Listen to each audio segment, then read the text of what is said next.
Good morning and welcome to Sunrise. We're looking nice and bright this morning. Aww. Oh. I was afraid to wear this one because I felt I'm going to disappear into the chair. I was going to wear yellow too, but, you know, I decided against that. See? Welcome, everyone. My name is Joke Rogers. And beside me is... Ayo Makinde. Yes, no drum rolling this morning. You really don't want to know what happened before we came on air. You really don't want to know. Tell them. I don't want to. Okay, so... I'll leave that for another time. Just like we didn't know. Let me cover your secrets. Just like we didn't know what was going to happen in River State. Oh, yes. On Monday. But, you know, we didn't know. But, you know, by the time, you know, we heard that... Yeah, let me have it. The chairman of the APC in River State, that was our lovely producer, Ayola Kasim. Yeah. She always gets us ready. Yeah, no, she wants to give us information about River State House of Assembly. Just love her. Right, thank you, Ayola. So, 27 of them now. How many of them are gone? So there are 27 of them. 17 are now in APC and 10 remain with PDP. And that 17 includes the speaker, Martin Amewole. Okay, so is it over in River State? Well, let's just leave it there. But you know, the minister of the FCT, Sowike, when asked about this, what he thought, he said anyone can join any party of their choice. It doesn't matter, that he still remains with the PDP and he's not ready to leave just yet. So let's see. Oh, you done? I'm done. Because, I mean, it's unfortunate. Come on. That's what they call political talk. Yes. I will never forget Ogbeni, Arakunrin Akeredolu, right. said, you know, that when politicians are making spurious statements and making highfalutin statements and all, is what they call political gunshots. Anyway, the point being, but you know, there's something else that I find very, very amazing. Yeah. And in my mind, I began to say, are you sure that something else will not happen? This guy will not go higher. I don't know how many political appointees have been as celebrated as General Musa, yeah, as Minister of Defense. Yeah. You are a news person. You know what I'm talking about, yes. Right? How does it come across to you? Well, yeah, you know, I think a lot of people now believe that, you know, political appointments, you know, sometimes even when you're making them, you make it with sense, you know, no offense to, you know, our leaders or our leaders, you know. But, you know, the previous appointees, sometimes you put them there because you're trying to political pay back patronage. for something, you know. And so you put former governors who probably don't have anything, don't know much, or not just former governors, people around you that you're going to pay back for something, that don't know much about what that ministry is for. So when you put a general, a former CDS, to become defense minister, he knows what's up. Yep. He knows what needs to be done. It's his terrain. Even if he was not a defense CDS before, if the mere fact that he's in the military, he's in the top hierarchy of the military, whichever position he was, he knows what's up. So he knows what needs to be done. And he has said it. He assumed office. He said, we don't have time. Those were his words. We don't have time. There's a lot that needs to be done. And we know what should be done. So I'm happy. I'm actually happy. To be honest, I'm looking forward to some... Let me use the word drama, for want of a better word. Because remember that the current Minister of State has some stuff, you know, hanging around his neck from the people's perception. His time as governor in his state, excuse me, how that, well, he was one of those who, in a way, had some kind of relationship with, you know, enemies of state, in quotes, and, you know, part of the machinery that kind of encouraged, some people would say, whatever it is that we have today, you know, and all of that. How they are going to work together, I'm looking forward to seeing. Now, the new Minister of Defense was born in Sokoto State. Now, Sokoto is reputed as the poorest state in Nigeria, according to the data of 2022. Now, I am really excited about what is going to happen, but there is something instructive that we must all pay attention to that this man said repetitively: community engagement. Yeah.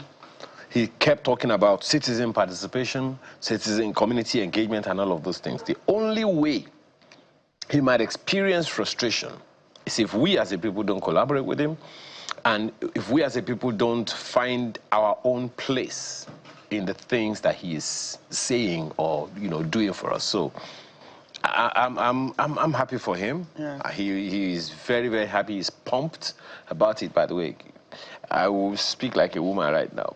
I really liked his. I think I'm going to make.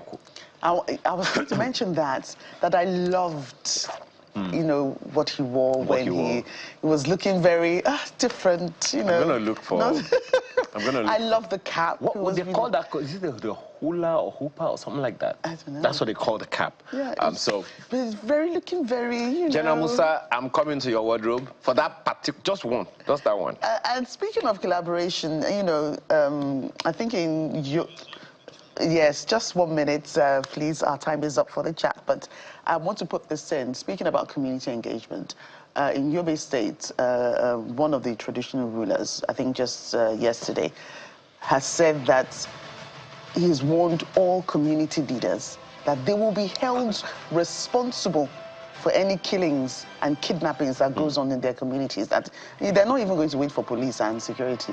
They will personally ensure that they are held responsible for it. So it starts from there. Interestingly, the General Musa was also wondering why a soldier needs an order from anywhere to do his job. Yeah. You see a bandit carrying a gun, he's an enemy of state, and you're still waiting for order. Whose order? You already have to go ahead. Anyway, so what are we doing this morning? All right, so we're doing a lot, Nigeria and the art of diplomacy. Yeah, the conversation around the ministerial list and all is not over.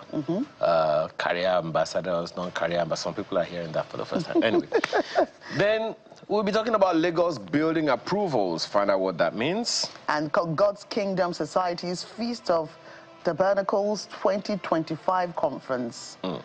The Lagos Public Relations Industry and Gala Awards is also going to be on the table. And then we have the Transgenerational Impact and Wealth Creation with Extra Large Farm. Yeah, that's coming up. Yeah, you didn't see that on the list, but hey. Lifestyle today. We want to talk about parenting imperfect children.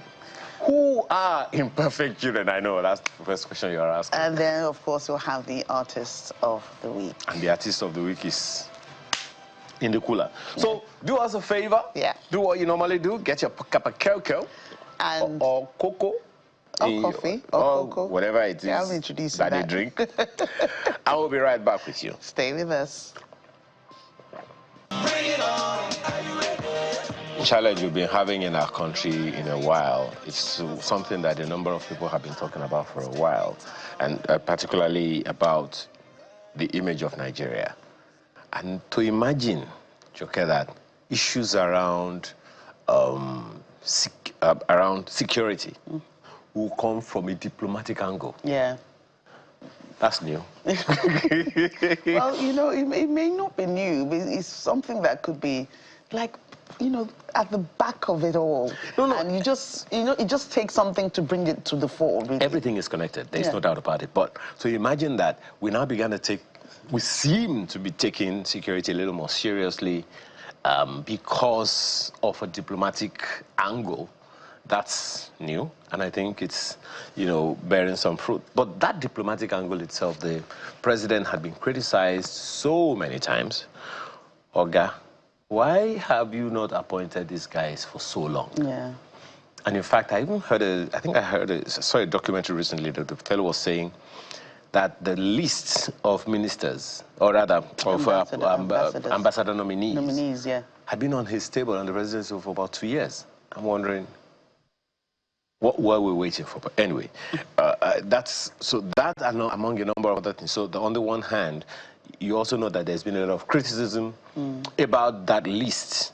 Who is this person? What does this person know about, representing a country? So now that's where the career ambassador, non-career ambassador things come in, But I think that's part of I'm not anything close to a diplomat. So who are we talking with this? We're talking with Ambassador Eniola Ajayi, Nigeria's ambassador to the Netherlands between 2021 and 2023. She joins us in the studio this morning, looking all very beautiful, I must say. Welcome. Thank you for having me. Yes, certainly. I will start with what is known. You have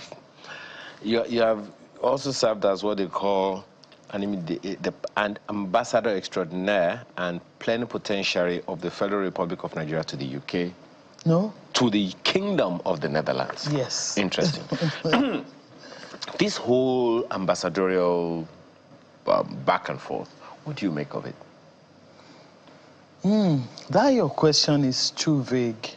Can I ask you to be more specific? And when you saw the list, and then you heard all the hoopla that people were making out of it, how did it come across to you? Well, the first thing that everybody has to understand is that the president has the right to choose the people that will represent him abroad. They first of all represent the president before they now represent the larger community called the nation, Nigeria. So the president has the prerogative to select whoever he deems appropriate to represent him. The thing is for them to understand what the president requires of them and to do it. That's the truth about representation. Anybody can be picked by the president of any country to be an ambassador. So it didn't matter, or rather, you don't think it matters what the questionable angles of the personal lives of some of the people that had been appointed?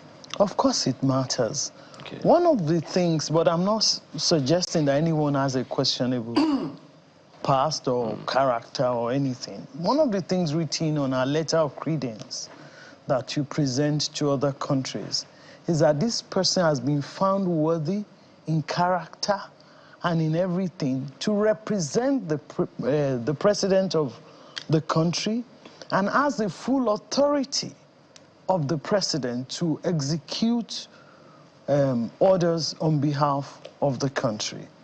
And there's all the powers. That's why an ambassador is called extraordinary and plenipotentiary, because you have the full backing. Apart from the president of countries, the only other group of people that they don't take their biometrics at embassies when you are going to use your diplomatic passport are ambassadors. They are recognized as if they are the president because they represent the country in another country. So is that simple? So when, I know, Shola, Jockey, I'm sorry, I know you're coming from, but so when you hear, first of all, the fact that there was such a delay of about 48 months, and now it evoked, well, there are those who would say that if we had an ambassador in the US, it probably would have been able to stem certain ties between Nigeria and the United States of America. This is not the first time we're being labeled the CPC, and so help the public understand what you think happened, what could have been different if there was an ambassador. The truth is that a lot of problems could have been averted, especially because there's somebody speaking on our behalf. As we speak, there are foreign service officers, even of ambassador ranking, in our missions, who can speak on our behalf. But there's an extent to which they can go because they are not formally accredited to those countries to play that role of an ambassador. The ambassador in ranking, they are highly placed, highly knowledgeable, and very experienced. But because they don't have that authorization, they cannot say, hey, wait a minute, this is not the situation. And this is what the situation is. Because some of them may not even be invited to places where they can make that representation. So it's all about being authorized to represent. So that is what this delay has cost us, really, to be frank. You know, before we spoke of, you know, how the people chosen as ambassadors represents the president first and then the larger society. And, you know, one thing that's sure, you said it's only the president that has a right to choose whom he believes should represent him. You know, so what's the criteria, you know, for selection? For selection, because you know, there are particular people on that list, and you said, you know, we don't want to talk about anybody's character. This is really not our business. But you know, there are some people that there was a backlash and there was an uproar, like, you know, why is this person there? Why is that person there? But what's the criteria for choosing someone that will represent the person that leads the land, and for that person to command the same respect as the president would command? Okay, thank you very much.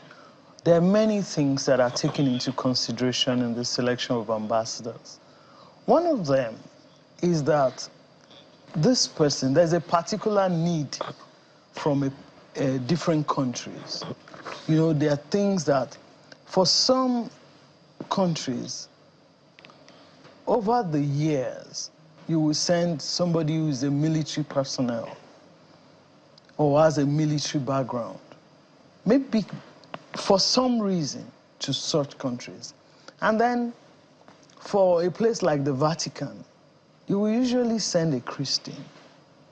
And when you are sending an ambassador to Saudi, you will send a Muslim, just for the sensibilities and the sensitive nature of such postings. Usually, they are highly skilled people, well-educated. The ambassadorial position is one position where a former president can be sent to represent a country. Right, okay. So, when I served in my first tenure as ambassador, we had Supreme Court judges, retired. We had generals, retired, doctors, people in education, different people who were found worthy to represent Nigeria in different countries. So there are different things you look at. And of course, we have the career people.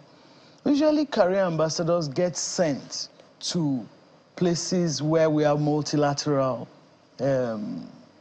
engagement, like the UN, right. the European Union, different places like that. You would usually have a career ambassador. But someone like me also got posted to the Netherlands that was also responsible for 5 permanent representations, where you required a lot of skills to be able to navigate the multilateral setting. So it depends on the core competence of a particular ambassador to be sent to a particular country. So there has, excuse me, there has to be that. Yes, because we have to be sensitive to what that country. First of all, that's where an agreement is executed. An agreement between countries that, yes, this ambassador is acceptable to us for you to send. And then bear in mind that even though the president has the right, the Senate also has an oversight where they screen first before an agreement is requested for a particular ambassador for a particular country. And when they say yes, that's when the ambassador can go.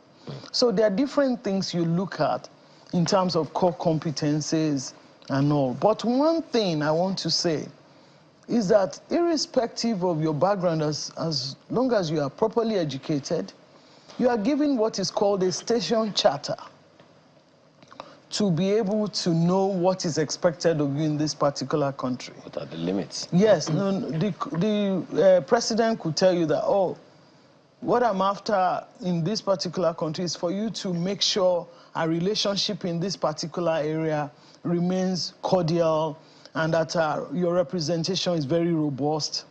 Oh, we are interested in improving on our trade relations with this particular country, and so on and so forth. Sorry, so it's called the Station Charter. Okay, well, apologies. So do you think we have, this is, please, if you can do this in just about 30 seconds. Do you think we have a focused, a harmonized, if I can use the term, foreign policy that every ambassador, career or non-career, can easily understand and assimilate? Oh, yes. Nigeria's foreign policy has not really evolved too much over the years in terms of what our priorities are. Our priorities are first Africa and then all other nations. And the other beautiful thing about Nigeria's foreign policy is that we don't really carry baggage. That means we are friends to all and enemy to none. That's why we're non-aligned, and we are able to take intelligent decisions and an informed position on issues. Nigeria does not take sides. We look at each case and we determine on what we think should be Nigeria's position on this particular matter. Representing the president? Yeah. Okay. Not just the president and the country. The nation. Yes. In terms of playing the diplomatic long game, there's been this issue over time. I don't know how much of it you think or see that have been addressed, but you may want to share from your own experience. We have heard claims of chronic shortage of funding, affecting our diplomatic outreach. Some propose a comprehensive review of the geographical spread. Some even are suggesting that we also review the number of missions we have abroad. How do you see this affecting Nigeria's global standing and effectiveness? Okay, yes, it's true that we've had shortage of funds in many of our missions, but I'm not really of the opinion that we have more missions than we require. We could do with keeping a smarter number of people in our missions. For example, the mission where I served, I used to say that we really don't need two administrative attaches. Let me just use that as an example.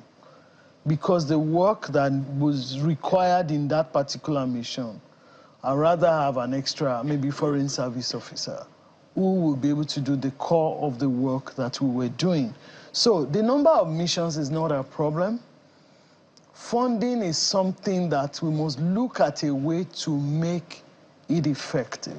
The reason is the budget even for the Ministry of Foreign Affairs is in Naira. And you know, with the fluctuations in exchange rates, you may have budgeted what you thought would be enough for a particular mission in Naira. But when the exchange rate goes haywire, you cannot change that because it's in the budget. We have to get the amount that is put in the budget. You cannot exceed it. So this is what causes problems of funding in our foreign missions. We need to look at how Nigeria can look for a way. Maybe there was a time they were talking about putting it as a first-line charge, get it directly for the Ministry of Foreign Affairs so that there's enough funding to do. Believe me, foreign relations are costly, but they are worth it.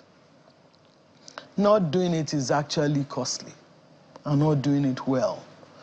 So we need to pay attention to the foreign relations of Nigeria with other countries of the world. We need to pay critical attention to it. Because one person standing to defend the country, I remember that time a Nigerian young man put something in the heel of his shoes. It took the ambassador in the US at the time to prevent the US from putting Nigeria on the watch list or whatever list they had at the time. Because he stood and said, this is a one-off case, we're not like this, and this boy's father reported this matter to you before he committed this atrocity. Was it the underpants boy? Was it the shoe? Is the shoe and the one the shoe? Yeah. So this is what foreign relations, apart from all these political issues. The other issue is trade. If you are not in the room, a lot of deals are going on that you cannot access even for your nation. And for me, apart from inclusion, investments is also critical. Yeah. Investment to and fro, making sure that you're overseeing it, that things that should come to Nigeria are coming to Nigeria, and that Nigeria is also able to take its goods abroad to be able to sell for profit. Okay. Right. Be that as it may, madam, with this, funding issue and what have you, some people have asked, would it be better to cut the number of ambassador nominees or those people we send abroad to represent us, to cut the number? Maybe this will help us solve our funding issues. But you have said that, not having someone representing the country is more costly than, the funding issue. But, even be that as it may, doing so may require amending the constitutional requirements that every state has an ambassador. Do you think there should be a review? Really, would that help us? Honestly, I'd like to be frank with you. Luckily for me, apart from being an ambassador, I also have a political background. That means I'm a politician. It's not all right to say, let's not every state in Nigeria be represented. If we have 109 missions, let's say, okay, 12 of them are like consulates. So we have roughly 90, is it 97? Yeah, about full-fledged missions. So if Nigeria usually does like maybe 50-50, that means there is enough room to accommodate 36 ambassadors within that number. And I think every state would say that we have a good talent that we can present as nominees to represent us, even though the person has to meet with the approval of the president. So I don't think the way out is to say we don't have to get a representation from any state. We don't want any part of Nigeria to be marginalized or to feel like they are not important. So yes, it's okay to pick from every state, but to make sure we pick the talent that can do what is required for our country. There are so many questions that I want to ask you, and I would love we will have to bring you back to talk about that funding issue, because it's a very, very critical one. It's a very, very critical one though quite a number of people have cited as compromising, or rather standing the risk of compromising all of the foreign goals that you talk about and all of that. But then, first of all, you authored this book, Mastering Diplomacy. I didn't even know I was going to be having a copy, but I was going to ask you questions about it anyway. Did it come from your experience as an ambassador, or what is the intention for putting it together? Okay. Like you will see, reading my first line, I wrote, I was accidentally, because I didn't know I was nominated by my state. And then I was at a meeting and my phone kept buzzing, and then I found out that I had been nominated as an ambassador in 2017. So, and I had no knowledge of what the journey would be like. So in the process, I sought knowledge. Right. I got Ambassador Ayo Olukoni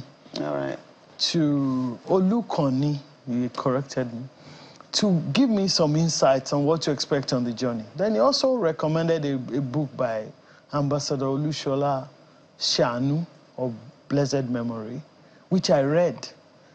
And then I learned a lot more about etiquette and what is to be expected from my sister, Excellency Erelu Bisifayemi. And of course, I'm a lifelong learner, so I read and learn. So I said to myself, after I recalled, that I want to be able to do something that you can put in the hand of any new nominee, just like myself, who just called and was thrust on the world stage. With some training, they're still going to be trained before they leave Nigeria. Okay. But not with too much to know what to expect. For example, I didn't know that I would have to do what you call vin de nord. That's do a reception for all the ambassadors of that country that you just arrived in to show you, to present yourself to them and to... After presenting yourself to the head of presenting, yes, to their government, your letter of credence, then you do that. Ambassadors of all other countries? Yes, you host them, wow. you know, to like a dinner or a cocktail and all that. And they get to know you. All right. You know, so all those little nuances, little things about diplomacy that mean a lot, very crucial. So I decided that I'm going to put it in a book so that an average person can just pick it up and read, and they will have a better insight and they will be able to get up to hit the ground running. How did you first feel emotionally? Did you have butterflies? No, I don't know, there's something about me. I'm very dutiful. Okay. I'm like, if you call me now, if they call me tomorrow that, Eniola, you're going to preach in first service, I'll first of all say, yes, sir. Okay. And then I'll say, Father, what do you want me to speak about? Okay. And then I go and study, and then I go to that stage, I deliver the word, and I move. I'm not, I don't know why, I'm just like that. I'm somebody that is like a soldier. Yeah. You just say, okay, so Eniola, you'll be made an ambassador now. An average person will be thinking of, oh, so now I'm Excellency. I'm not like that. I'll just be like, okay, so what will be required of me? Yeah. What do I need to do? That was when I realized that what we all need, and I hope ambassadors are, the nominees are listening, inclusion, investments, image building, and innovation. What do I mean? Nigerian citizens must feel included. Once they have access to you, you can do no wrong. Investment is the reason we were sent out there, the bottom line. It must bring tangible benefits for Nigeria. Image building, yes, image matters. And that narrative must be told by us. So you must have a vibrant website and a beautiful social media handles where you project Nigeria and Nigerians. That was what I did. So anytime I came on, people would say, Nula, you're doing so well, I'll be smiling. How did you know? Because I told you. I showed you the work, stage by stage. And lastly, innovation. In your service delivery, in your representation, it must be robust. People must know that Nigeria, the Nigerian ambassador has arrived. And you will deliver at every turn. With dignity, with respect, with humility, with a beautiful smile, and you will accomplish. Well, I guess this is a, should I say, diplomacy 101 for the new nominees, particularly the non-career ones who have, you know, accidentally, you know, been nominated. But you can't say no. It's a call to national service. The title of the book is Mastering Diplomacy, Essential Guide to International Relations. Thank you so much, Ambassador, for your time this morning. Thank you. Ambassador Dr. Eniola Ajayi, Nigeria's ambassador to the Netherlands 2021 to 2024. That's where we put the dates. 2023. Also served as ambassador to Hungary with concurrent accreditation to Bosnia and Herzegovina, Croatia, and Serbia.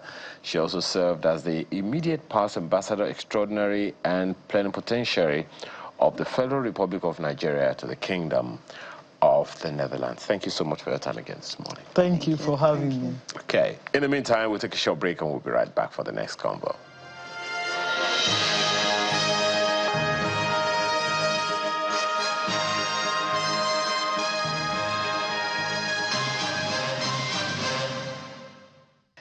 Welcome back, and right now we're going to be talking about something that I consider as crucial to all, because it affects us all one way or the other. Directly. Directly. Not directly, there's no indirect in this matter. And it's about the Lagos building approvals. Everybody's building. And, you know, either you're going to live in it by yourself, or you're going to sell it, or you're going to rent out the space, be it for home ownership, for commercial, whatever. But there's something that's important. Everything that you're doing must be approved by the government. There's an approving authority for that. And that's why you see so many, when you go across some places, you see X stop work, X mark. This is not approved. Go and get this, go and get that. And, you know, and I think that in a state, we're in Lagos State, and a state like Lagos is really taking that into... Why are you speaking for Lagos? I'm just saying, because we see them doing it. No, I don't see them doing it. We see them doing it. Whether it's... Some people don't like it, but we see it. And then they go and fight their battle. Yes. Say no. We will fight. I have approval. I say from who? I got it 20 years ago. Things have changed.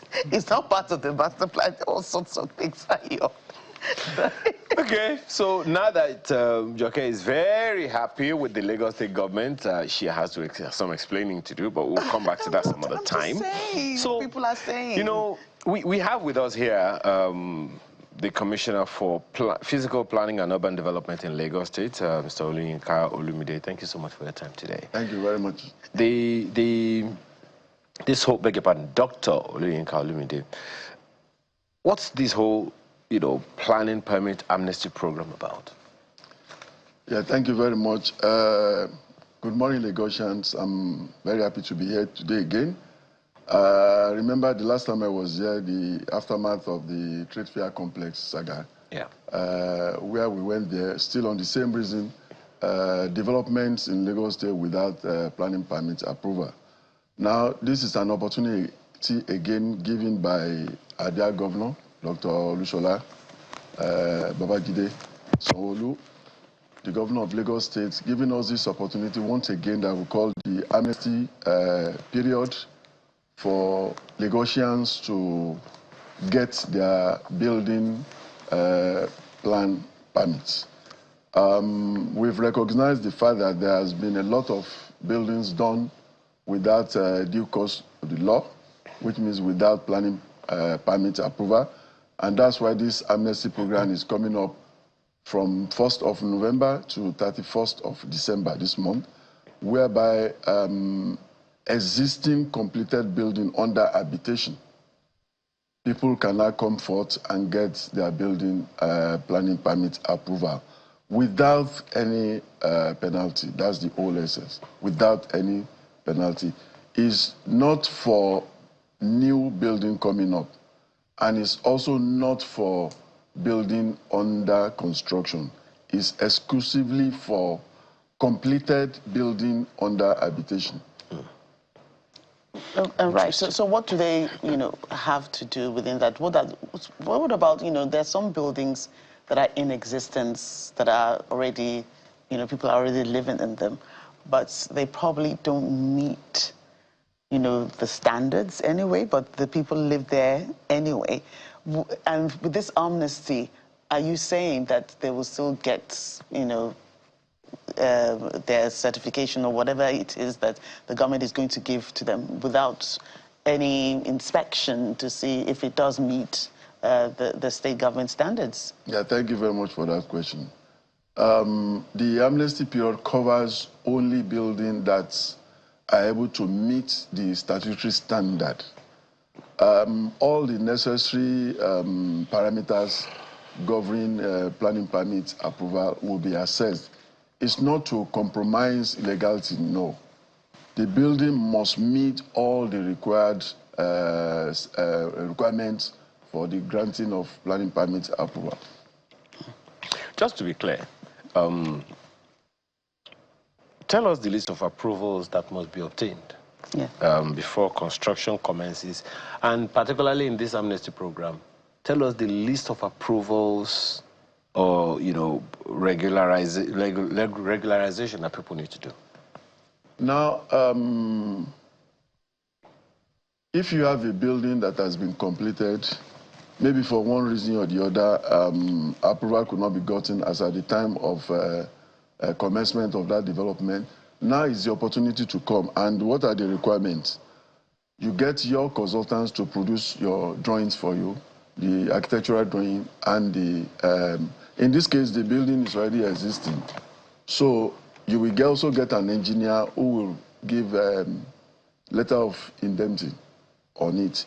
And the building also will have to undergo non-destructive test. That is for building above ground floor. You need to do structural integrity test to ascertain that the building is structurally okay.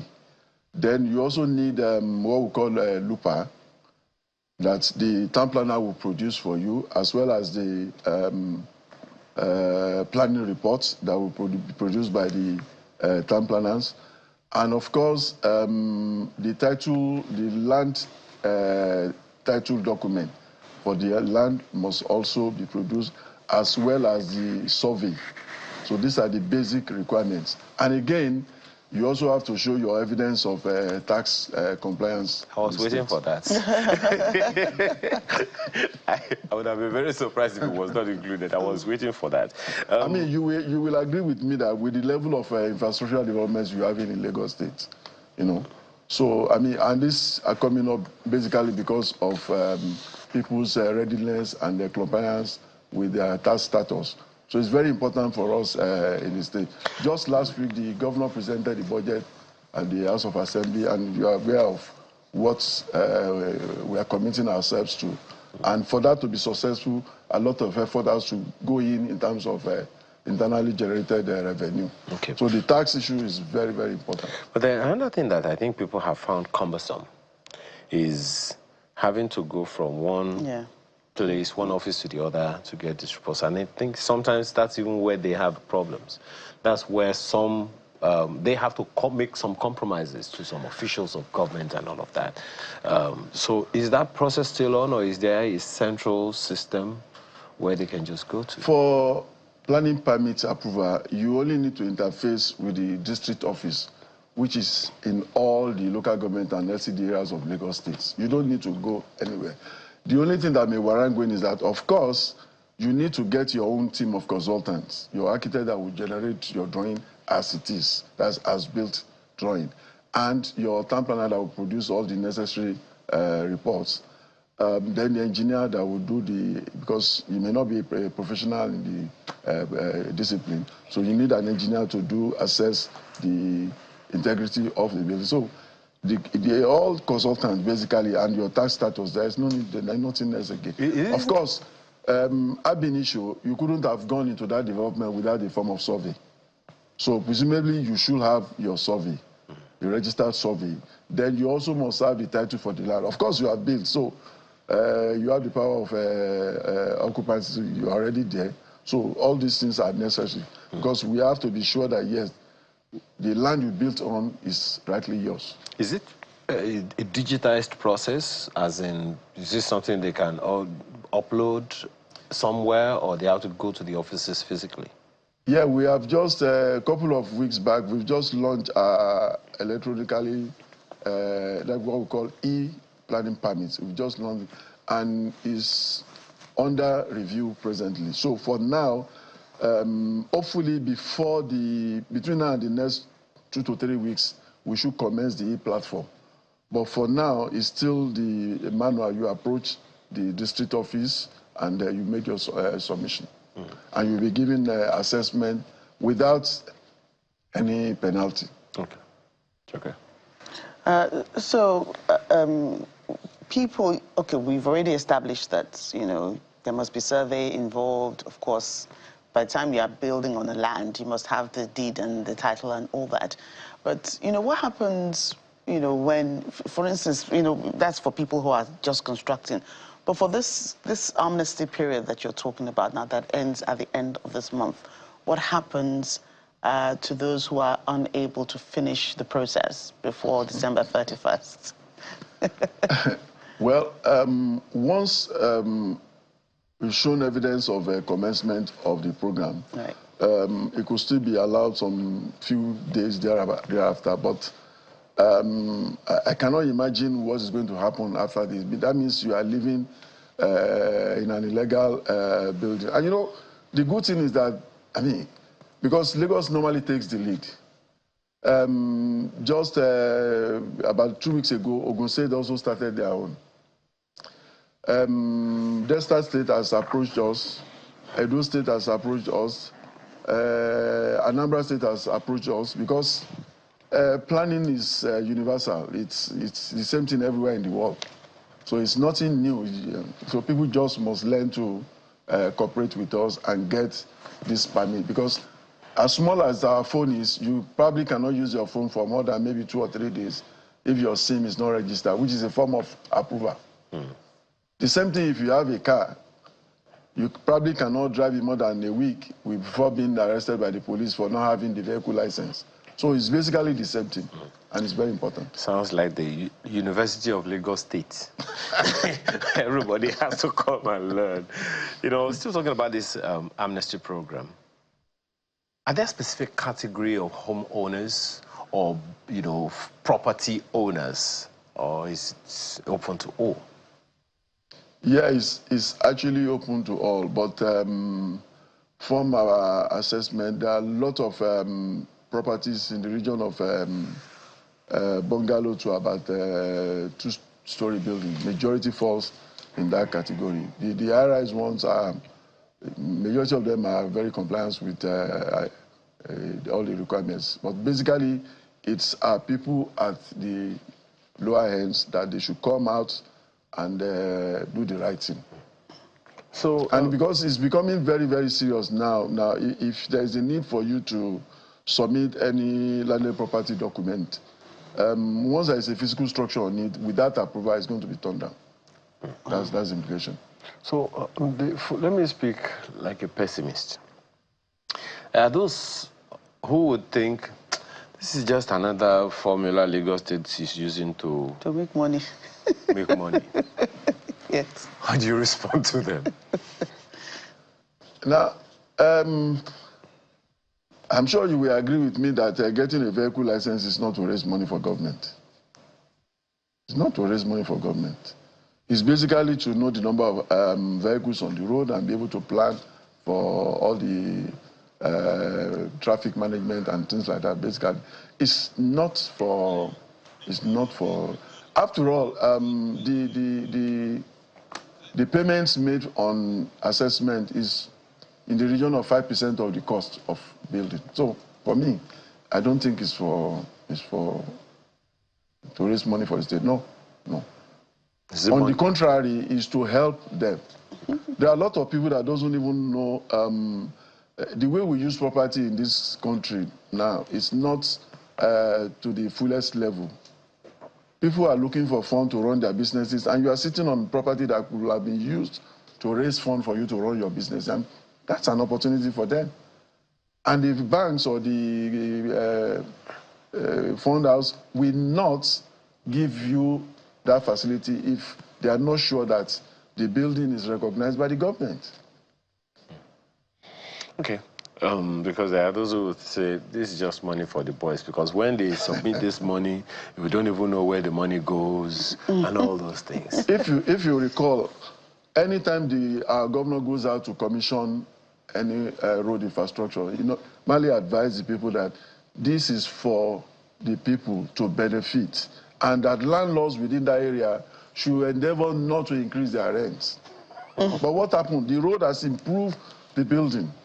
It has added to the value of their properties. So for you now to pay 5% of ab initio, the initial construction cost, I don't think it's something out of order.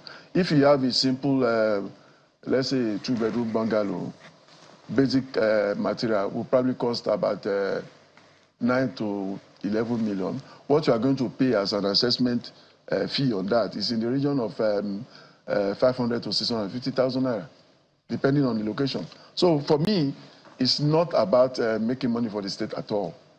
Rather, it's to help the people to utilize the full value of their properties. Okay, I hope Joke's estate is not affected with this one, because we know that your ministry has been upbeat about the layout plan for estate developments. So, why do the developments of these estates go on without necessary approvals? People will always allude to the fact that there is the compromise of some of the officials of your ministry? Well, the positions are clear. If anybody is being hunted for one reason or the other, apart from the police, you have the appeals committee in Lagos State that oversees disputes. You're also free to report to the commissioner, or you write direct to the governor. The procedures are quite simple and very clear. Now, regarding the estate, just a few days back, we went out and, because sometimes ago, we rolled out about 76 estates as illegal. We've gone around, some of them have responded, and we're going to have a new publication now for those that have complied. But those that are yet to comply, we will go out very heavily on them now, because we have given them more than enough time. My sister talked about the red mark that we normally make. It's a pity that people have to get to that extent. And this is what we are saying. Again, sometimes they accused us that what have we been doing for the buildings to have been completed before we start enforcing, sometimes by way of demolition. No. At every infancy level, all buildings are normally approached. But what you have is a situation where you have maybe 2 or 3 officers now coming up to a place to say, look, where's your approval? What you are doing is illegal. In most cases, they are attacked, detained, you know, and we have to get them out. Now, and they'll continue. So when we now waging the hammer at the end of it, people now see us as being too hard. No. We all should learn and do the right thing. The basic law is that you need an approval before you commence your building. And the major and basic part of this approval is actually to the benefit of the owner. Because a consultant has done something for you. Maybe you are not knowledgeable in construction, so you don't even know what has been put down for you. The authority will help you to look at it. Okay, a room is being designed like this. Is it designed to be well ventilated? You are the one that is going to live in that place. Those are the kind of things we check.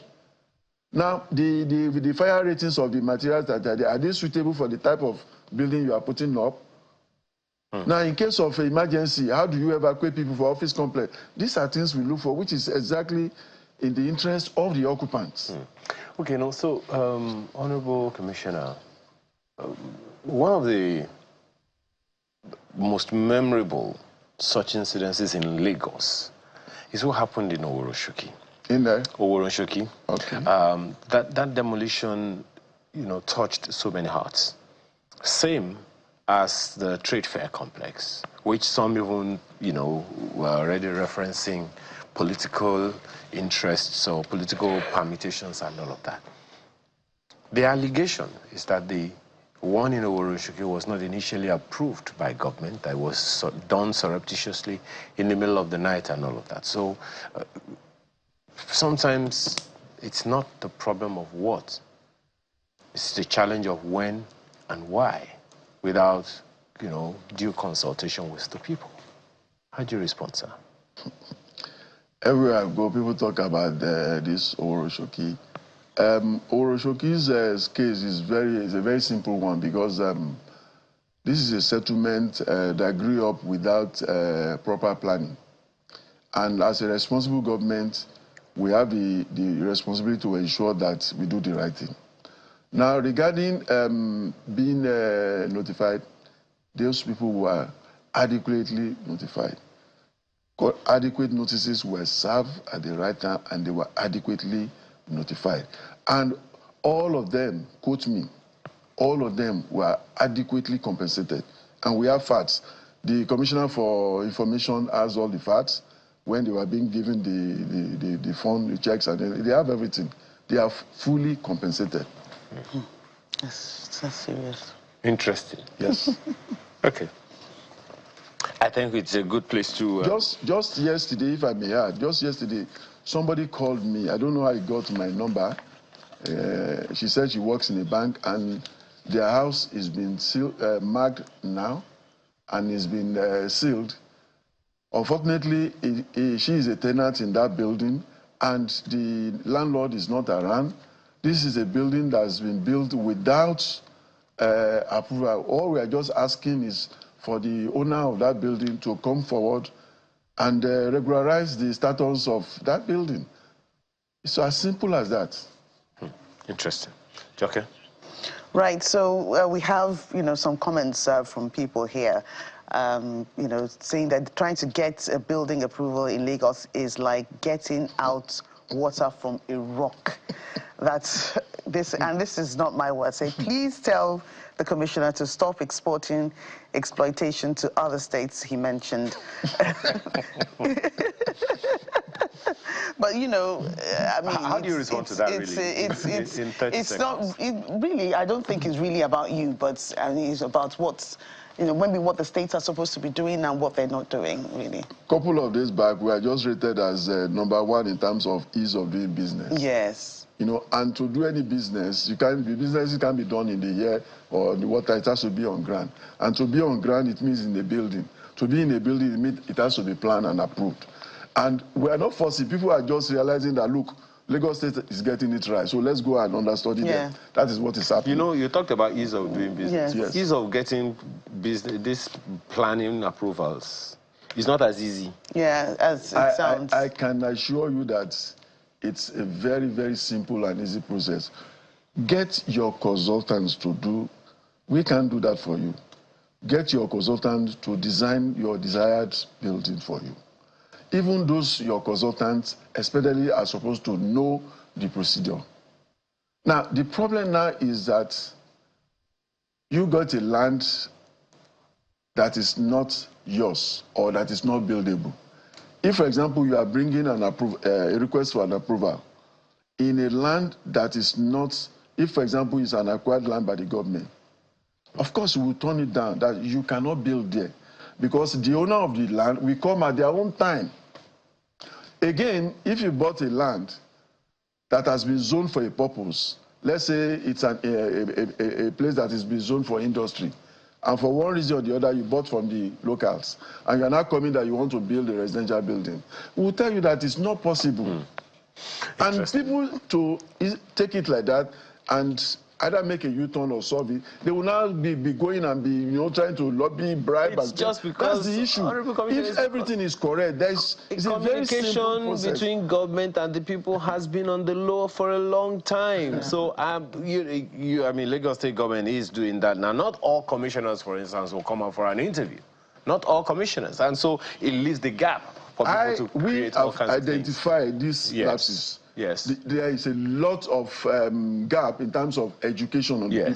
And that's why we go out, and we must continuously go out to let people just tell your colleagues that this process is very simple. All your colleagues have to come on air and whatever to talk to the press. Thank you so much for your time. Thank you very, very much. Dr. Oloyinka Olumide is the Commissioner for Physical Planning and Urban Development in Lagos State. We appreciate your time. Thank you very much. Thank you for coming. Oh, by the way, there's something that he didn't speak to, he doesn't want to speak to. He said we should get somebody else. He will ensure we get somebody else. That Lagos State rent, that law, it's no longer a bill, it's not a law. That one, you'll find out what that one is about. That's not what we're talking about next. You'll find out when we return. Now it's all things spiritual. All things spiritual. Yes, let's be. We've been speaking to our Lord's temporal. So now, so now we're going spiritual on you all, and we're going to be talking about a lot of that in our next segment. God's Kingdom Society, or GKS, the Church of the Living God, is an international Christian organization with headquarters at Salem City, Warri, Delta State, Nigeria, West Africa. That's, they put in so that we just know exactly where they are. Right? And, we're talking about their conference for 2025. And we have a representative of the society in the house with us today, known as Brother Michael Ekisowe. I hope I got that right. Ekisowe. He's the Vice President, God's Kingdom Society, and we'll be talking about that. Thank you so much for joining us on the program today. Thank God, and thank you for having me on. All right, so first tell us, what is God's Kingdom Society all about, before we even talk about the conference that's coming up? The Feast of Tabernacles, not a conference. Oh, the Feast of Tabernacles, yes. The God's Kingdom Society, GKS, the Church of the Living God. It's a Christian organization founded in 1934, October 1934, precisely in Lagos here, by the founding instrument, by God Almighty, through Jesus Christ, using Saint Gideon Merodere Urobo of the blessed and eternal memory. She preaches the truth without adulteration, and by the grace of God, she's a part and parcel of the promised kingdom of God that has now been established in these last days. She is headquartered in Warri. We have branches all over the nation. We also have branches in the UK, USA, Canada, Liberia, as well as in Ghana, by the grace of God. 1934, you said? October 1934. That's 91 years ago. Yes. Gosh. Someone who was born in that year. Perhaps the first indigenous church in Nigeria, founded by a Nigerian, used by God to founded. God gave Nigeria the grace to have a remnant of the saints. So it's the first Nigerian denomination. Yes. In Nigeria. Founded by a saint of God, a Nigerian, a man from Agbasa in Warri, current Delta State, formerly Midwest State. 91 years ago. Yes. Interesting. Okay. So this Feast of Tabernacles has held for how long? The first Feast of Tabernacles was held in 1935 at Kakawa Street here in Lagos. Wow. 90 years and ago. Since then, we've been holding the Feast of Tabernacles every year. Every year. Without miss? Without miss.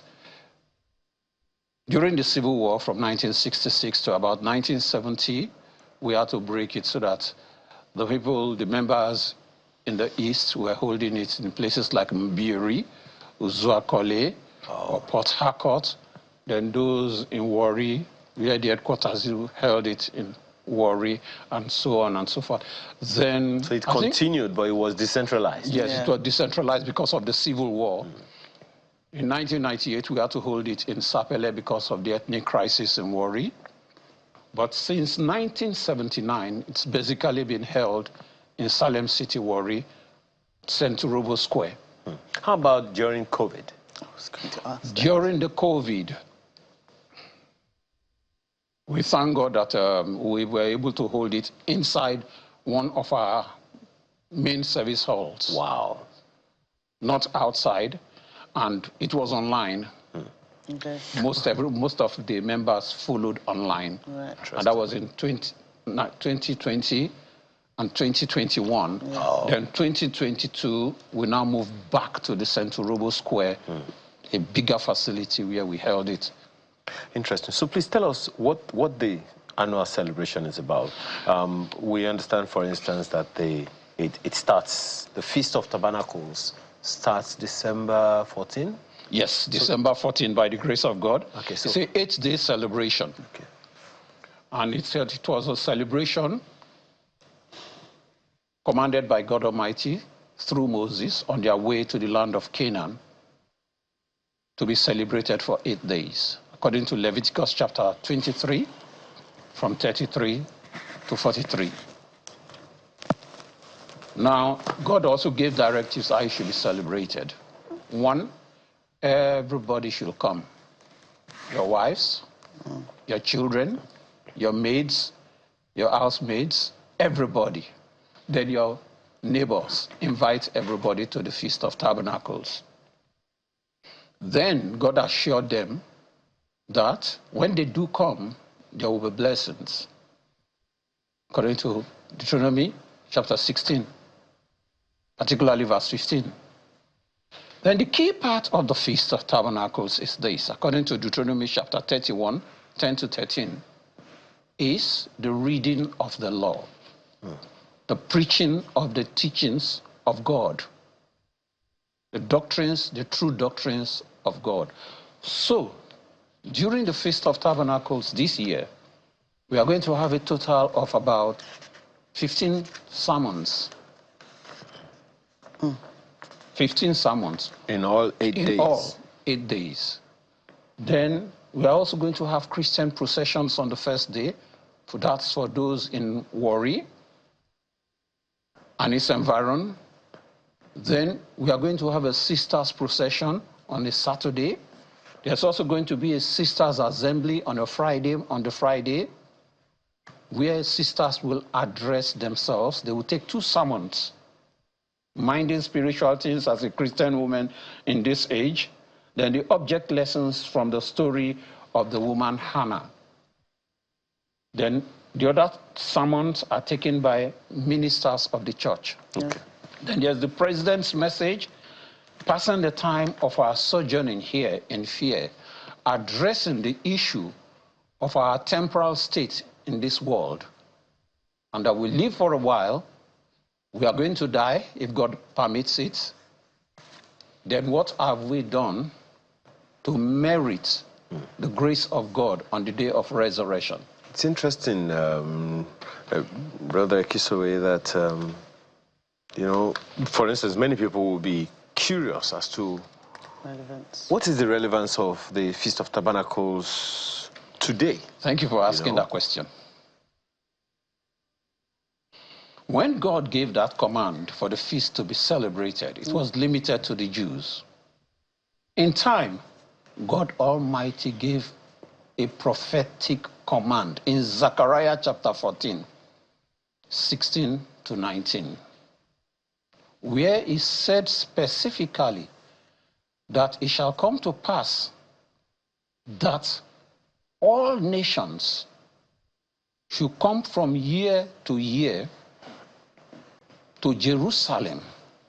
Jerusalem in this context is New Jerusalem, the kingdom of God that has now been established on the earth, of which God's Kingdom Society is a part and parcel of that kingdom. In effect, in this last day, in this part of our world, from year to year, all, regardless of tribe, tongue, whoever you are, whatever religion you belong to, come to the Feast of Tabernacles. That is the command of God Almighty. And when you so come, God promises blessings, symbolized by rain. However, God also gives a warning. If the people of Egypt in this context symbolizes the ungodly, those who refuse to worship God, if they will not come to the Feast of Tabernacles, there will be no rain.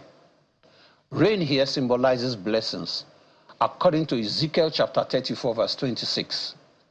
Instead, there will be the plague, trouble, difficulties for those who do not come to the Feast of Tabernacles.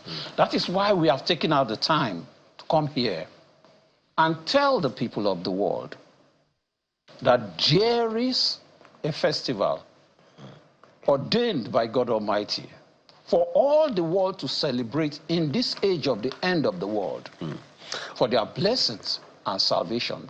1 moment. Again, Jesus Christ, our Lord and Master, celebrated the Feast of Tabernacles, according to John chapter 7, from 1 to 38. And then he now said, in the same John, this time chapter 13, verse 15 in particular, you should do as I have done. And on the last day of the Feast of Tabernacles, the last and great day, Jesus Christ rose up and spoke to the people. In fact, during the Feast of Tabernacles, he taught the people, just as we now do by the grace of God. He now said, everyone should come, that they should take of the living water and drink. The living water there is the truth, the word of God, by the grace of God. For an organization that has existed for more than 90 years, yes, there are those who would wonder how come the Feast of Tabernacles is not as popular among the churches or Christians as it should be. Yes, that is true. One, how many people love truth? How many people want to face the truth? Besides, we also have a situation where Satan attacks us. So that, I'll tell you something. I traveled to a country outside this, in West Africa, where we went to celebrate Freedom Day. Freedom Day is the festival we hold to mark the birth anniversary of Jesus Christ in the month of October. And according to the Bible, Jesus Christ was born in October. According to Bible chronology, he was born in October. I traveled to a country where I now went to a radio and TV station just to place adverts. Paid them hundreds of thousands of naira. They took my script, the text, as well as the video. I haven't collected the funds already and receipted. They went in back there, played the video, came out and told me it's not acceptable. GKS has, from a long time, been prevented from appearing on radio and TV. So we thank God that Sunrise Channels has accepted. Well, one of the rituals of the, well, one of the practices of the Old Testament times, from where, I mean, according to you, this Feast of Tabernacles is rooted. One of the things popular then were animal sacrifices. Yes. Is that the... No, we don't do that now. Okay. Just the reason is this. Jesus Christ, the Lamb of God, has been sacrificed for us. According to 1 Corinthians chapter 5, verses 7 and 8. Therefore, we don't need to do any more animal sacrifices. We just wanted to be clear because I mean, we don't do any more animal sacrifices. It's not necessary anymore. But was that done before in the early In those days, yes. In those days, among the Jews, they did animal sacrifices. I mean, during when the first... No. Never, ever. Since the time of Christ, we have entered a new dispensation.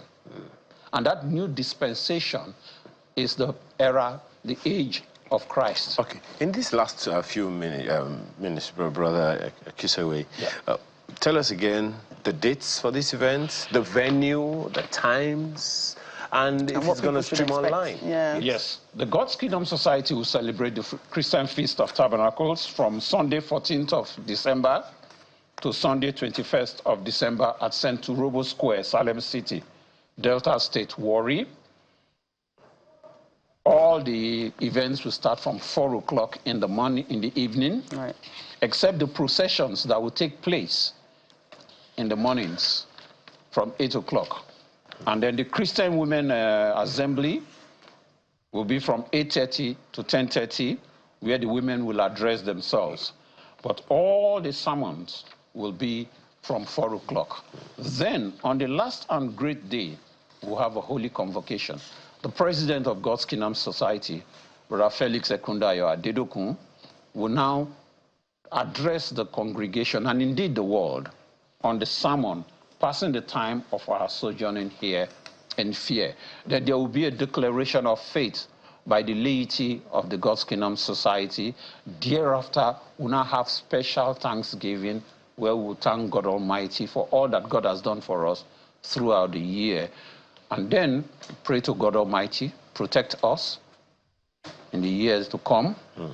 And then, now that we have celebrated the Feast of Tabernacles, pour us the feast rain, according to Ezekiel chapter 34, verse 26. Interesting. And then with that, we return to our homes. Will it stream online? It will be streamed online. Is this your website, by the way? Yes, there is a website. It's on the screen. Is this your website?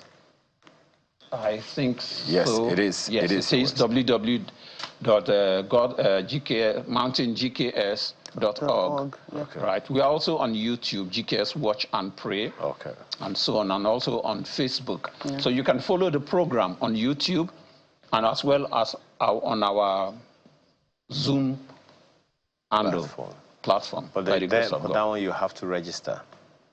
I beg your pardon? That one, to get the Zoom link, you have to register. Oh, we have done that. We've been using Zoom for the past... I'm talking about the participants. They have to register. No, they don't have to register. We have made everything. All you have to do is just link and enter the password. All the information is on your website. All the information is on the website. It's even on the pamphlet I give Mountain, to you. Yes, on the screen, mountaingks.org. Okay, all right. Thank you so much for your time this morning. My pleasure. The Lord. We wish you all the best. Brother Michael Ekisowe is the Vice President of God's Kingdom Society. We appreciate your time today. Thank you very much. Appreciate you. God be with you. When we return, the question is, have you had your cup of cocoa? We'll be right back. Well, thank you so much for staying with us. You know, the issue we have been talking about, particularly the very, very first conversation, it's all about Nigeria's reputation, how we manage Nigeria's reputation, and the sector of our lives professionally that manages that aspect of our lives the most are PR consultants. And we understand that the NIPR in Lagos State has an event that they would like to talk about, the Lagos Public Relations Industry and Gala Awards. To talk about that with us this morning is Dr. Samuel Ayetitu, Chairman, Lagos State Chapter, Nigeria Institute of Public Relations. Thank you for your time this morning. Good morning, Ayo. Good morning, Joke. Thank you. Good morning, viewers. So you call it La Priga? Yes, La Priga. Lagos State Lagos Public Relations Industry Gala and Awards. Gala and Awards. So tell us what this whole preparation, how is the preparation going? What's the event about in the first place? Okay, so La Priga is an annual event that is hosted by the Lagos State Chapter of the Nigerian Institute of Public Relations. This is the 10th edition, and that is a very important point to note. And it's essentially a gathering of active players in the communication industry, especially public relations practitioners, to celebrate themselves, to put themselves at the focal point, especially when it comes to showcasing excellence, showcasing ingenuity, showcasing creativity, and everything that public relations stands for. So it is an opportunity for professionals to send in their work as entries, what they have done that they think is significant enough for them to be celebrated as award winners. So we have several categories. Year in, year out, we have upped our game in terms of expanding the award categories to take care of other stakeholders and other issues that are emerging, because the practice of public relations is a fast-growing practice. You know, the profession is largely technology-oriented. The advent of technology has gone a long way to shape and change the way that public relations practitioners go about what they do. So recently we have had calls to introduce award categories that address this, especially talking about AI. So our members send in their entries. We have a selection panel that looks at the entries and checks them against certain parameters and select those that are deemed fit to be invited to the award as nominees. And the nominees are announced at the event, and then the awards are presented. But by and large, the major thing to say here is that that event is the biggest, the most glamorous event that brings public relations professionals together every year. And this year's edition is coming up next week, 12th of December, Friday, at the Muson Center, Lagos Island. So how many people are, usually listed for these awards? Like the categories that you look at when, the industry is wide, so there's a lot of things that I'm sure that you celebrate. You celebrate excellence for one. Yes. That's what is sure. Yeah. But what are the categories of the awards that that needs that careful selection process? Okay, thank you. Just before I talk about the award categories, it's important to note that this year's edition is themed Nox Excellentia, which means Night of Excellence. Just I've just been reminded by that, going by what you just said now. We are celebrating excellence, and like you said, this will cover various aspects of the PR practice. So we are, some of the awards are essentially meant for public relations agencies and consultancy services providers. Some of them are meant for individual public relations practitioners. Some of them are meant for brands that have, in one way or the other, shown that they follow the process and ethical standards that public relations recommends in terms of reputation building, in terms of how they engage stakeholders and other issues that are related to the PR practice. Roughly, this time around, we are going to be giving out about 40 awards. Wow. The entries are usually in excess of 150. And then as we speak, we have already reached a stage where we are contacting those that are supposed to be in the hall to receive awards. On the 3rd of December, we closed the entry and nomination portal. The selection panel are already rounding off their work, and everything seems to be set for us to put up the best La Priga ever on the 12th of December. Okay. More than 150 categories, 40 entries. More than 150 entries, yes. 40 categories. Yeah. That's quite a heavy one. How do you manage that? You know, like I said, it's the 10th edition, and what has happened is that we have expanded the scope year in, year out, and that's how we grew the award event to the point that it is presently. So we endeavor to start early, and we encourage our members to send in their entries as quick as possible. We are also leveraging technology to collect, analyze, process, and come about judging or assessing the entries that we receive. So our selection panel usually begin their work some months before the award, the event day proper.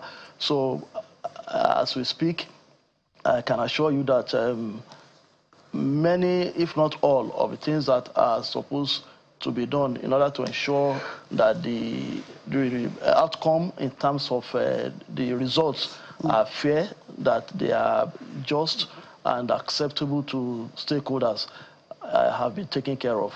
So we are managing it. NIPR is a big organization that has a lot of resourceful members who are actually responsible for many of the great things that you see happening out there. So it will not be a thing of surprise to see us doing our own thing at a top-notch level. Right, and what do the judges look out for in their work? It's a lot of work, but by what you've said. Yeah. And if it Categories, takes, the criteria. The criteria, what do they look out for in the people that have submitted entries?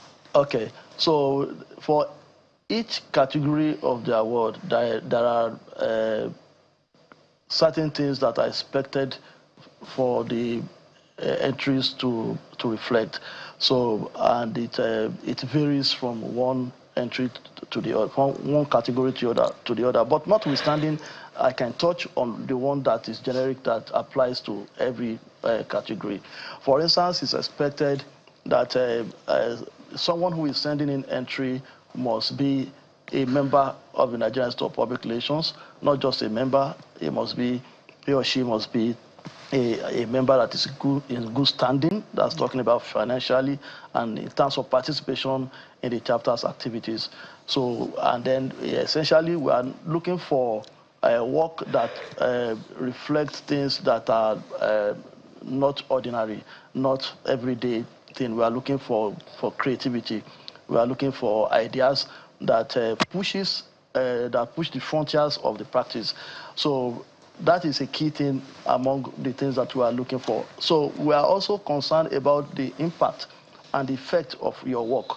So if you say that you have run a campaign that is titled so, and this was what you did, we are looking ultimately at what impact did that campaign have, and then we have parameters to check that.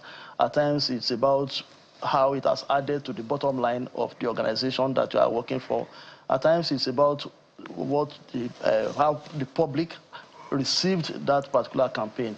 So there are different things that we look at in that light. So those are just part of the ones that comes to mind. And of course, that work that you sent in for this year's Lapriga, for instance, must be something that you did within the last, between January and December, such that someone does not put in a work that was done previously, which probably had been assessed or may not be now current or relevant to what you are looking at the moment. I see that on your website, lagosnipr.com, you have, of course, the Lapriga, thing right there on the landing page. But I also see that people can nominate. Is that still active?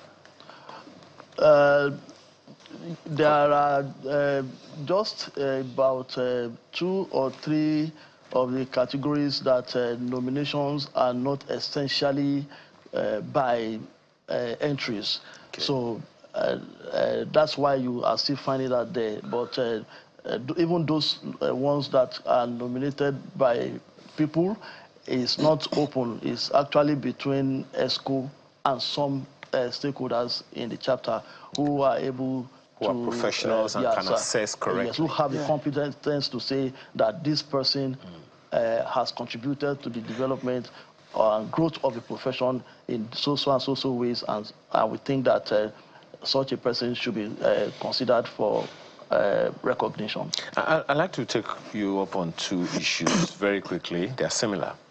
One, how are we pulling in young people into reputation management? Because I would say that that's one of the most critical things that the PR industry is doing, managing reputation and all of that, and perception of people, corporations, organizations, and all of that. How are we pulling young people in? Because when you see what's going on online, you're wondering whether they themselves bother about their own reputation, much less anyone else's or any organization, any other organizations. Then you also talked about technology. What are the trends that the Lagos NIPR, because I'm almost certain that Lagos is always taking the lead, in that regard. So what are the innovation that people should be looking forward to in the year ahead? But start with the young people. Okay, that's a very germane question. The first thing to say is that reputation management and perception management is right at the heart of the practice of public relations. And our society at this moment is at a point in history where a lot of focus has to be on the younger generation. And this is for 2 reasons. Number 1, the future of the country is in their hands. Number 2, they are obviously the set of people that are most active on the digital platforms. So NIPR has recognized this to a large extent, and that is why we have chosen to focus a lot on the younger people. And how are we engaging them? So we are making effort to ensure that we bring them into understanding the ethics of public relations and the need to develop their skills and participate within the communication landscape in such a way that they don't fall into the trap of being in the bracket of those who are misinforming the public, who are shaping narratives that can bring the country into disrepute, because these are all they are major issues in public relations ethical standards. The danger is that if the younger ones are not engaged as quick as possible, they can grow up to engage in the kind of activities that will become difficult for us to manage in the future. So we are talking to young people at the university level who are in training, communication students. A lot of them attend our programs. We make it a point of duty to not just invite them, we mobilize them. And we have a lot of opportunity for training and grooming that are focused at shaping them properly for the challenges that are ahead as far as the public relations practice is concerned. And then you spoke about Lagos State Chapter and how we are applying ourselves to ensuring that we take very good advantage of the technological advancements that are happening now. So, like I said earlier, it is actually difficult for one to practice effective communication or dish out public relations deliverables without being technology savvy. So what we are doing is to, from time to time, upscale the skills of our members and assist them with all that they need to know in order to function accordingly and effectively using technology. Like you said, Lagos is the place where most things happen first, especially good things. So we are actually at the forefront of ensuring that the best of digital approach to delivering public relations products are coming from our end. And our members are right in that space, and they are actually showing the way and leading others. This, again, can be confirmed from the various products, activities, and deliverables that our members bring out. Some, if not a major part, of which are going to be responsible for what we are celebrating on the 12th of December. Yes, so let's close on that. Final, give us more information about just for those who may have missed it. When is this happening? What is happening? When? What time? And all that. So this year's Lagos Public Relations Industry Gala and Awards, La Priga, is the 10th edition. It's happening at Mozon Center, Onikon, Lagos, on Friday, precisely next Friday, the 12th of December, 2025. Is going to be the biggest ever. It promises to be one of the biggest events that Lagos will host around this season. A lot of notable names at individual and corporate level are going to be participating, and we are expecting to have a show that will be the talk of the town. So all public relations practitioners are enjoined to register to attend. On our portal, you could find information on how to pick up a ticket, and members of staff of channels are invited. Ayo, you are a member. We know that we are going to see you. We need the gold card for that one. Of course, yes. Thank you so much for your time this morning. Dr. Samuel Ayotutu is Chairman, Lagos State Chapter, NIPR. We appreciate your time again. Thank you very much. And good luck with La Priga. Thank you. I should actually be saying good luck to us. Anyway, in the meantime, for those of you who have loose cash that you don't want to lose, the next conversation is for you.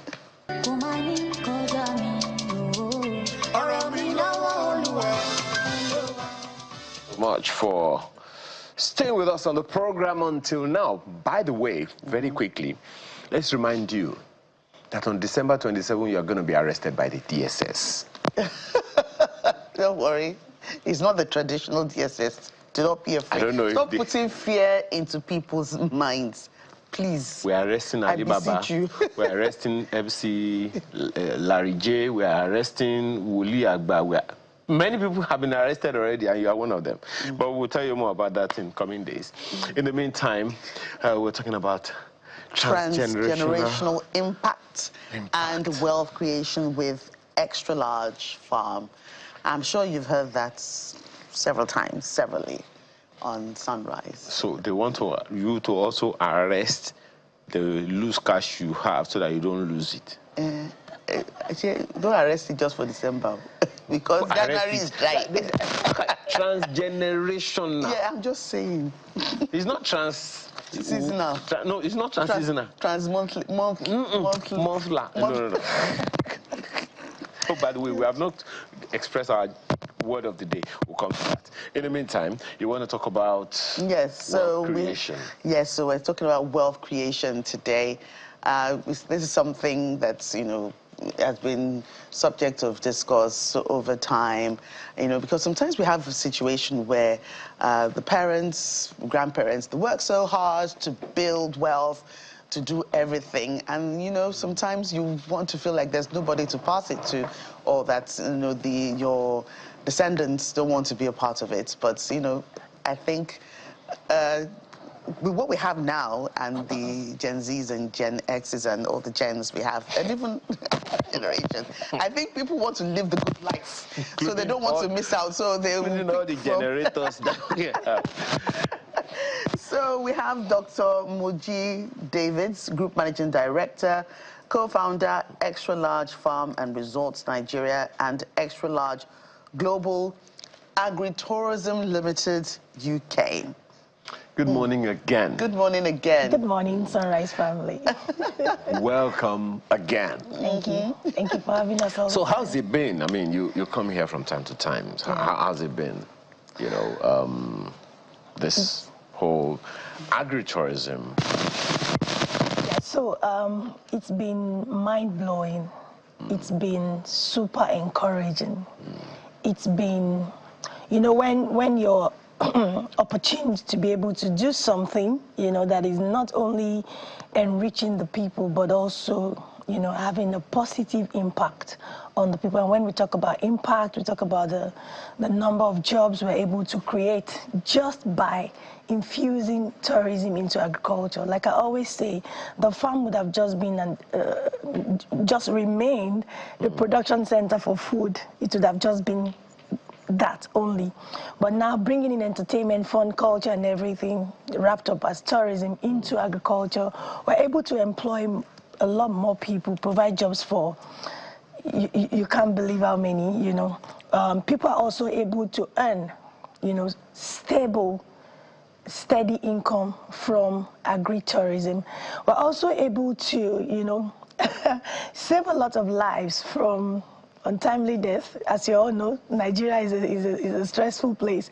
But now we've been able to create a very beautiful environment right inside the farm where people can take, some time off to cool off, enjoy themselves and all that. And we've also been able to create a lot of impact in the corporate world, as we have a lot of corporate organizations coming in for their staff retreat, management retreat, and all that. So it's not only about the wealth creation, wealth as we talk about money, but also wealth of the mind, wealth of your body, wealth, like we say, health as well. So it's been honestly fantastic, I must confess. The differential for me, the most significant differential for me, is making agriculture sexy. Yeah. Making it appealing for people. Infusing tourism into agriculture is another sheen altogether. Yeah. And I'm hoping that that is serving the purpose that you intend. But quickly tell us about this wealth creation with extra large farms. Thank you very much. The opportunities are so, it's so big, it's so wide, and Nigeria is not looking into that direction.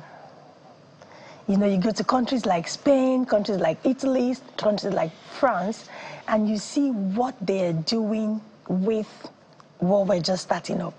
We are very proud and glad to be pioneering this in Nigeria, you know, letting people know that the farm can be a place of fun. The farm can be a place of happiness. It can be a recreational center. It can be a place where not just food is produced, but lives are being transformed. Well, it's important that we mention that food is also produced. Food is produced every day. As a matter of fact, we have a signature at Extra Large. You know, you can't come to us and go back the same. The minimum you leave or depart with us with is an extra 3 or 5 kg. You know, because we're going to feed you fat, show you the, show you the farmer's hospitality, you know, but much more beyond that because of the opportunities and the gap that is still yet to be filled. It gives us, you know, a corridor for people to be able to earn more, and that's why I'm here today to talk about that.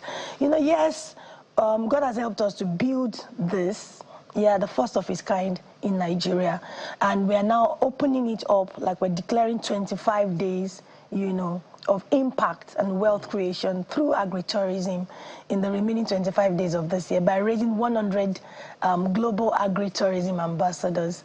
And these are ambassadors who, anybody listening to me right now who feels, I have a passion for agriculture, you love agriculture. First, you love Nigeria, because many of us who left the shores of wherever we came from, came into Nigeria. We believe in Nigeria. We know that things are possible here. And honestly, there is no regret. So we're calling on people in the diaspora, in Nigeria. You love this country. You believe in this country. You love Africa. You love agriculture. You love sustainable wealth creation. It's not about making money today and tomorrow you're broke. You know, those are the opportunities that we're offering now in agritourism. So people can be a part of what we're doing. We have different opportunities. You can be a homeowner in the resort. We want to be the first, so now permit me to say hospitality, because that is what we have brought into agriculture. We want to be the first farm resort anywhere on the shores of Africa that has accommodation for 1,000 people at a time. Right now we have about 200 plus, and we're going to 1,000 because we see the need. It's born out of a demand. Just to be clear, yeah, what we are seeing on the screen, yes, is your facility. Yes, please. This is the place you are talking about. This is the place I'm talking about. No, this is not a farm. No, I mean, come on, Joko, right? That is what we want it to be. I can see a smart bowling, a smart restroom. Yeah. Right there. Yeah. And you say this is a farm. Yeah, you enter into the restroom and it recognizes, it opens on its own accord, washes your bum when you're through, set the temperature of the seat area, you know, and you're still in the farm. In a farm. You need to see a movie, you're in the farm. You need to swim, you're in the farm. You need to go on farm tours, animal rides, you're in the farm. You need to do your karaoke sessions, spa sessions, and all that. Oh, we've brought life into the farm, and we've seen the great acceptability, you know. Our people, I want to say a very big thank you to everybody in Nigeria and Nigerians in the diaspora, you know. The patronage has really been wonderful, and it's only pushing us to do more. We want to create more, and that's why we're saying, everyone come and let's do this together. There is still a lot of grounds to be covered, you know. So, you want to ask? Yeah, so, you know, we've talked about all of this. How does, you know, agritourism offer transgenerational wealth, which is, you know, where we started from in the first place. Thank you very much. And wealth creation to would-be investors. Thank you very much. So let's take it from the point of where I stopped just now. We want to be the first facility, farm resort, luxury farm resort, anywhere on the shores of Africa that has accommodation for 1,000 people at a time. Because now we see a lot of demand coming from corporate industries and all. In fact, I remember sometimes this year, we got a request from one African organization, and they wanted to come to us for a retreat, and there are 1,500 people. Those are the kind of requests that we have. We have companies want to have like the end of the year party for their whatever, 500 people. You have churches want to come for a special retreat and there are 600 and something people. So we want to have accommodation provision, because that's about the only thing. we've done about 200 already. We have 2-bedroom cottages, we have 3-bedroom villas, we have single rooms and all that, but we want to still, expand. And that in itself is an opportunity for anybody listening to me right now to tap into and create wealth, not just for today, but transgenerationally. Why do I say so? You own a home, for example, in this resort. It's not only for now. You're earning on the immediate, and the properties are transferable to your generation. So you're creating wealth. And don't forget about that. The wealth we're talking about is not just wealth of money, also wealth of mind, impact that you're creating on the society. As you're coming along with us, you're partnering with us, you're investing your money in purchasing these properties, or by signing up to be one of our club members that we are now commissioning as Global Agri-Tourism Ambassadors. By the way, we have very fantastic people. I may not be privileged to mention names, but we've had such great encouragement and support, even from the government, from private bodies and all that. We celebrated the first ever World Agri-Tourism Festival this year, July. We had the Minister of State for Agriculture, Senator Sabi Ali was there. We have Honorable Abike Dabiri. We had all the commissioners of both agri and tourism from Lagos and Ogun State, and who are now our Global Agri-Tourism Ambassadors by honor. So we're inviting much more. We have just 25 days to commission new 100 agri-tourism ambassadors who are coming up. So it's by, number one, you own a home. Right. For example, our 2-bedroom cottage is selling now for about 50 million, And when you have that property, you yourself, the owner of the house, you have a place, you have a country home, or as you may call it, an holiday home, which also serves as an investment property. You are not there. You don't live there. We are not asking you to come and live there all the time. But as vacationers, corporate bodies and all that are coming to the resort for their different needs, we're giving these properties out on short lets on your behalf, and you're making money. And that's for life. It's not just about 1 day, 1 year, or whatever. We also have another opportunity where you sign up as an agri-tourism ambassador with us, and you plug into our lease opportunities. Some people may not be able to afford the homes. We have the one for 50, we have the one for 110, and so on and so forth. But some people may not be able to afford that much, but you just want to sign up for a lease, and be part of what we're doing. We also have other opportunities for people who are taking off our food products as we are, shunning out the food from the farms. We have about 21 different food products to our name, all healthy, 100% natural food products. So these are opportunities that you can start with as low as a 5 million, 10 million, and then you're getting your steady returns. Last week, Saturday, we celebrated the 9th end of the year Thanksgiving, which is actually the 18th year of extra large, trading in the agriculture or agribusiness value chain in Nigeria. So if you're looking for peace, if you're looking for putting your money where you can have peace of mind and where you can go to sleep, extra large is it. So coming back to the home ownership opportunity, for example, you have that property there, you're earning every day, every weekend, every time, people come, into the resorts. Even though you're not there, we manage it. You own it. We run it. We manage it. We maintain it.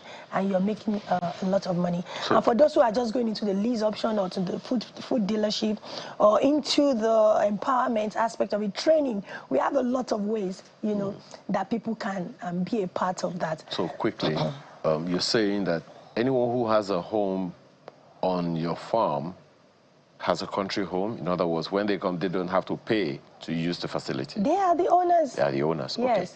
Okay. Now you know. So, so quickly give us contact information. How do people reach out to you? If they want to. Thank you very much. So, like I said, we are declaring from today 25 days, of impact. In the agri-tourism space at Extra Large. And we're raising 100 global agri-tourism ambassadors, whether you want to be a home owner or you want to be part of what we're doing in one way or the other. And we're having special sessions for you via Zoom, physical meetings and all that, where we can, fully explain the business model to you and how you can be a part of it immediately.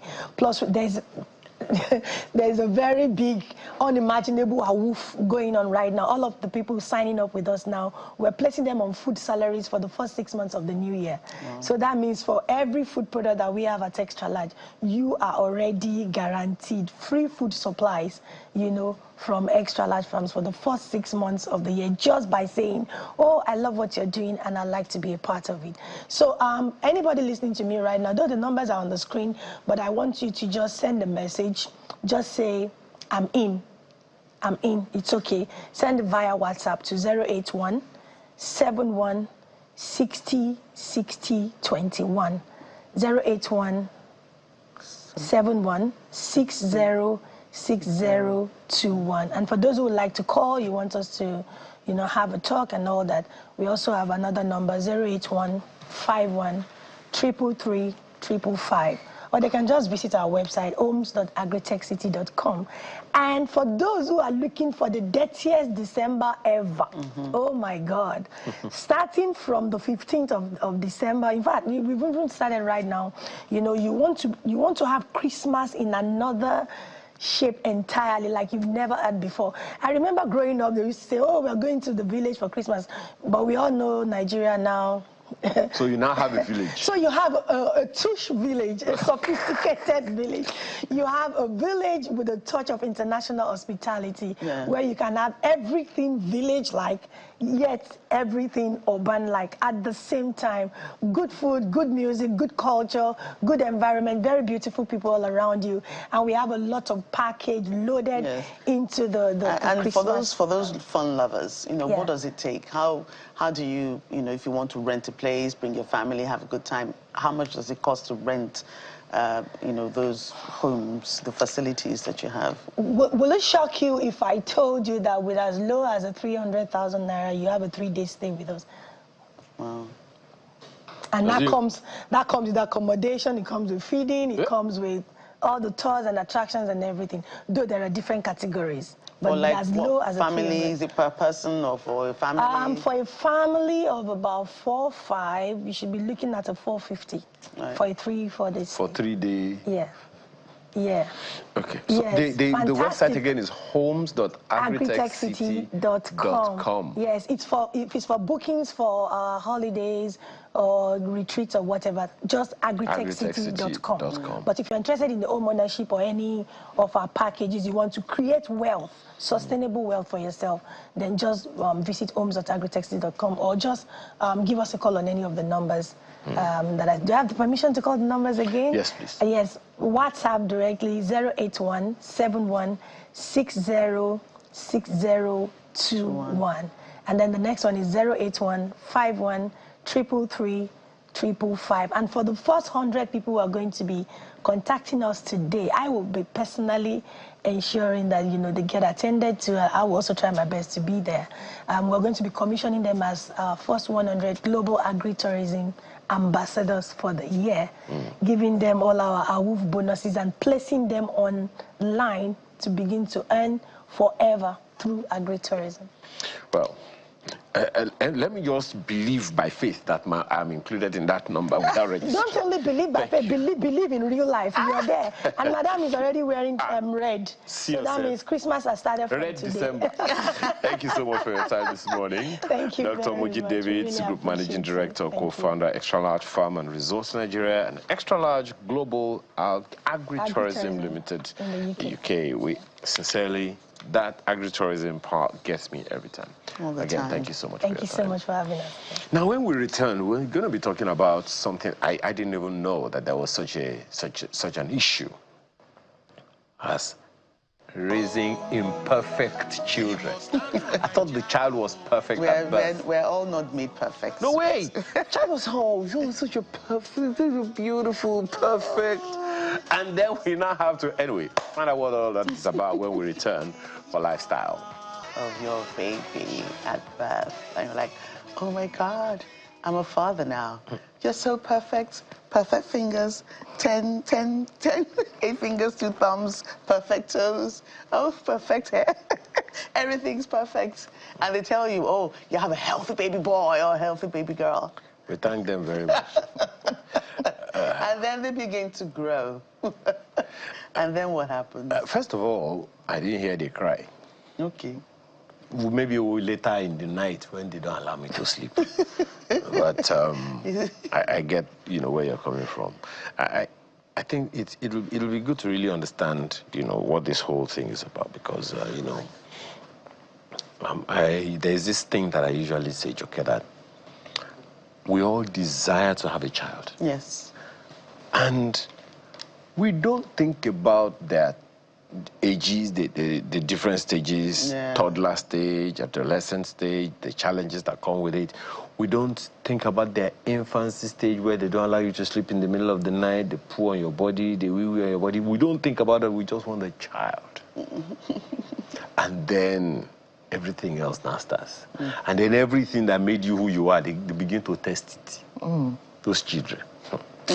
They begin to test. They begin to test everything that you think you represent. Anyway, so that's what I think. Okay, so who are we speaking with this morning?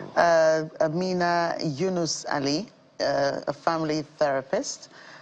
She'll be talking about parenting imperfect children. We have to look for who are imperfect children, or are children really imperfect, or we're just the ones that are not patient enough to understand, the stages of growing up of children. She joins us in the studio. Thank you so much for joining us today. It's such a pleasure. You already have your first question. Who's an imperfect child? We all are. She answered it. We all are. I'm perfect. Oh, really? Oh, yes. Says who? Your mom, your dad? I say so myself.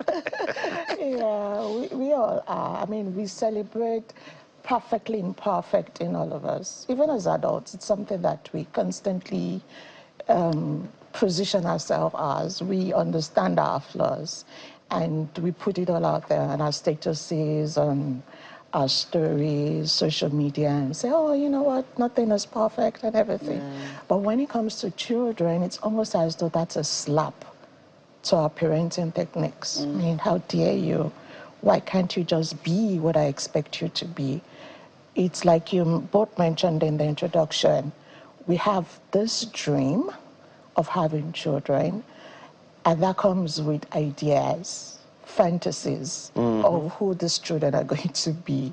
We'll say sit down, and they will sit down. They'll look at us with, oh dear God, you are my demigod kind of reverence. Puppy eyes. Yeah. And all those. But the first time you ask them to do something and they look at you and say no, or they slam the door in your face because they are mad, and they walk away while you're talking, and you're like, how dare you? No, that child will not do it a second time. No.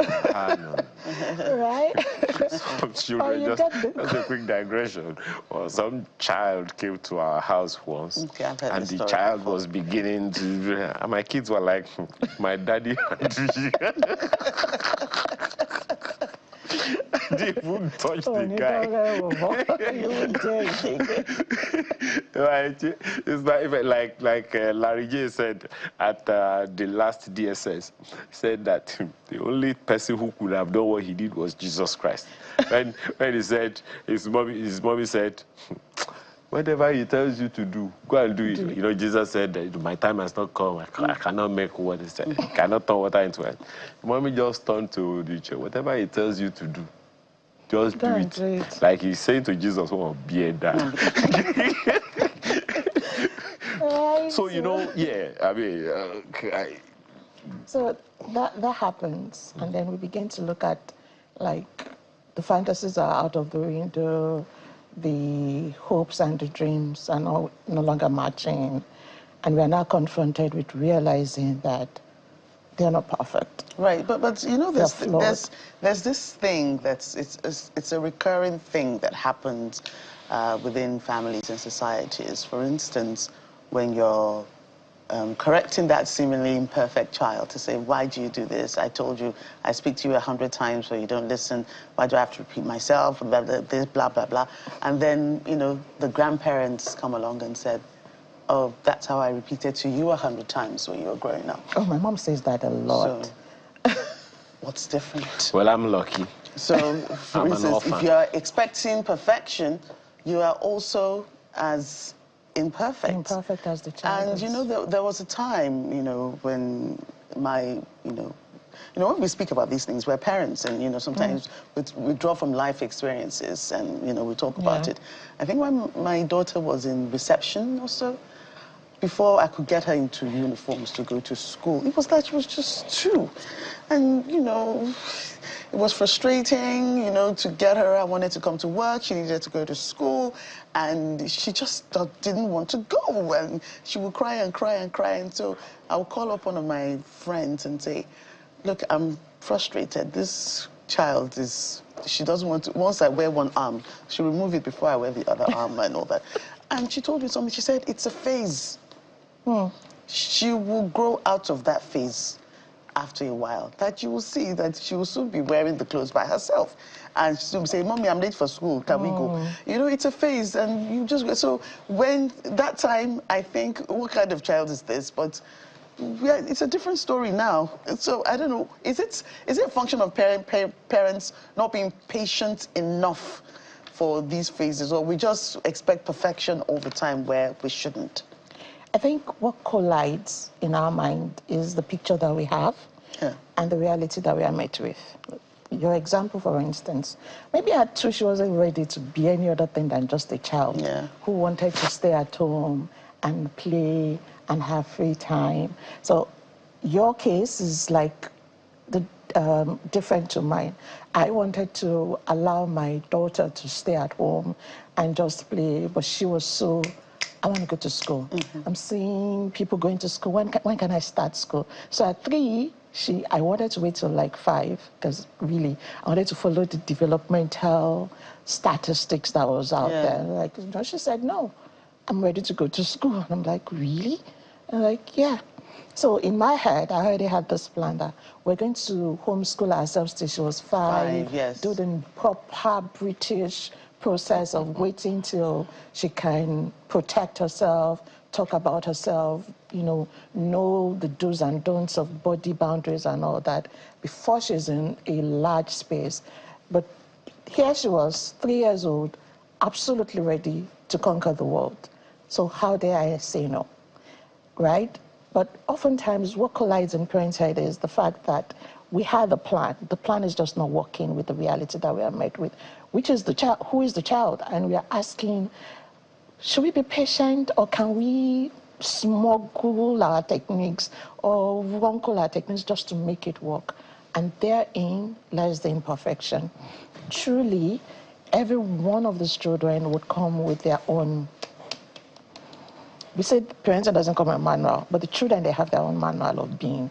They have their personality. Yes, we would shape those personalities, mold them as best as we can to reflect the hopes and the dreams that we have. But at the end of the day, who they are on the inside will still shine through, whether we like it or not. Now, the question is, are we contented with that blueprint? Or do we want to force it? Okay, let me ask a 2-in-1 question. The topic is parenting imperfect children. Now we're talking about 2 individuals here. The parent and then the child. And the child. The parent has a life different from being a parent. And sometimes the pressure of being that child, of being that parent, is significant on its own. Then there is the responsibility, the role, the pressure of the child. The child also has other influences.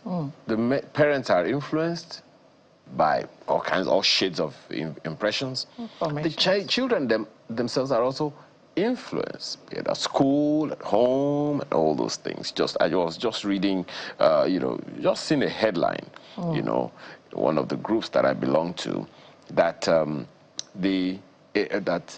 a family's inaction led to the death of a woman sexually abused by uncle. Now, that's another issue altogether, but these are, the things that the children themselves have to contend with from time to time. So how does the parent ensure the child is protected enough, even in the child's imperfection, when the parent himself or herself is quite significantly distracted, if I can use the term? The relationship between the parent and the child doesn't just end with expecting the child to be or to be protected or to be safeguarded always. It is also for you to confront your own inner demons. Because a lot of the times, the thing that we want to protect the child from is actually us. Our own expectations, our own fears, our own projections of, I mean, it's a story that you've just read, and you're wondering if every uncle that comes into that child's life is going to be like that uncle that you've just read about, or if every vice or noise that is out there is constantly going to affect your child.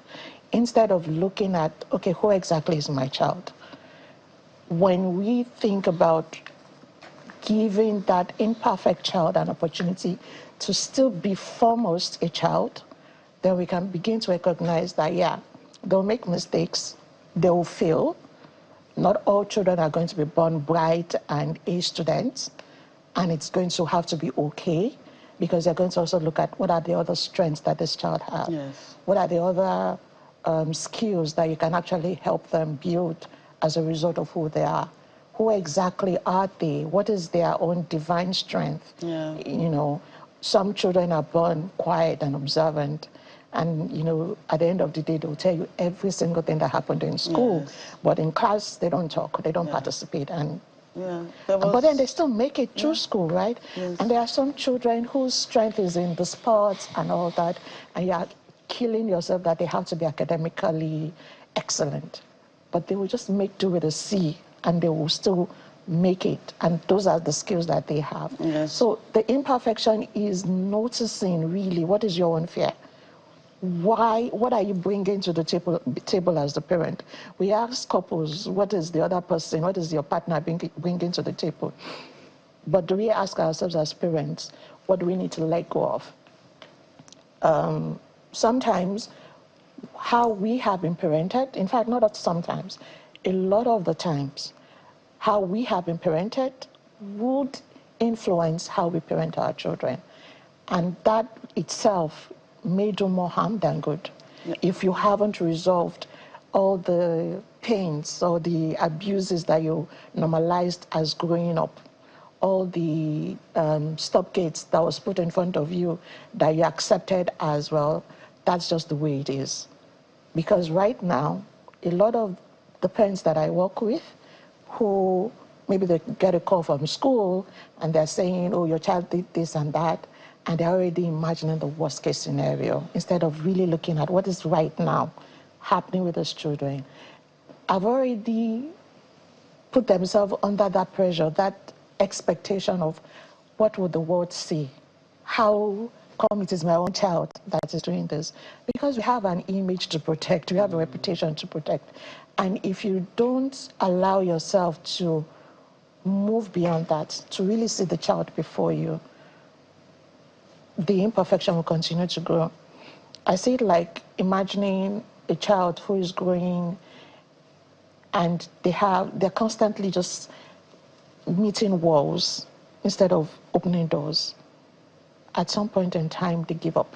The children? The children, they give up. And that's where you begin to see them get into depression, anxiety. We have higher suicide rates among adolescents now than ever before. And it is scary on a daily basis to be barraged with that. And you ask them, what gets you into this? And it's like, what's the point of life?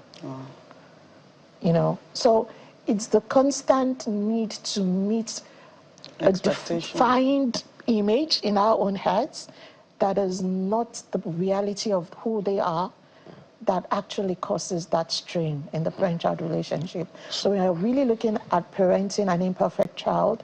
It is that imperfection is your own lens. If I were to remove my glasses and you see my eyes properly, it would be a different, I'm not saying you clearly now anyways, right? But it is a different lens. And we as parents need to get into that space of really sitting back down and saying, who is my child? What is the skill that I need to learn to parent this child? Not the child I have in my head, not the, oh, so lovely, 10 fingers, 10 toes. Perfect toes. Perfect, you know, she's going to be a ballerina, she's going to be a football star. No, it's about who is David, who is Angela, who is What Amina. does the child, who is the child? Who is the child? Not who do I want the child to not be. Who I want. Well, it reminds me of that ancient dictum in one of the holy writs. It says, train up the child in the way the child should go, not in the way you should imagine. Want the child to go. And that I find that instructive. But there is something important that you said, you know, knowing the child. How difficult is it for parents? Why are you smiling? How difficult is it for parents to come to the point of wanting to know their child? Because, or is it just an African thing for people to say, do what I say? You know? No, it's not an African thing at all. I worked with a number of people of different descents that I know. I have to get to that space and know that, no, it's not an African thing to say, oh, this is what I want, and, you know, you're in my house, so this is what you should do, right? But it is also... Is that out of place indeed? No, well, it depends on what you want to achieve. You are in my house, my rules. And more than one person has said that. I heard Bishop Oyedepo say the same thing. I heard Steve Harvey say the same thing. Yeah. And I mean, this, of course, you know, two different nationals. The rules, the universal rules of raising a well-regulated, individually empowered, and wholesomely and emotionally grounded child. Yeah. There are rules to doing that. So yes, if in that case, yeah, there are rules and regulations that you can lay down. But beyond that is, if the child is 30, there's this beautiful anecdote that one of my own mentors would say, when a child is 30, who do you imagine knocking on your door? Is there a child who's going to come and say, Mommy, I need your help. Daddy, I need you to bail me out? Or is there a child that says, oh, I have this idea, I just want to share it with you? Who do you imagine? Because that's where you really have to begin. What's the vision that you want to have? It's not a fantasy of, oh, your child would always do what you say. And I always tell parents this, remember, you're raising an individual. You're not raising a child forever. Because if you think you're raising a child, the child will be one who is constantly dependent on you. They will never move past that toddler stage where you say no. Always needing mommy, always needing daddy. You're always constantly bailing them out from one trouble or the other. Instead of them, you know, taking up responsibilities and recognizing that when they make a mistake, yes, they live with the consequences, but then there's always an opportunity to do better the next time. And that's where I think, you know, how do you learn to know your child comes in. It's first relaxing and taking a breather and realizing that this child, number one, is a gift. Yes. You are just, I mean, everyone is biologically engineered as best as possible. Like 90% of the population are biologically engineered to be a parent. But when it comes to emotionally being a parent, not everyone is capable of being that parent, because we're stuck in what we have not even received as a child. So we have a lot of children in grown-up bodies who they themselves are like, nobody listened to me when I was a child. So how dare a child now comes into my presence and not listen to me? Who are you? Because at the time when you were 10 or 15 and you were asking your parents to hear you out, they were also busy telling you, no, this is my house, this is my space. My rules, you have to live by it.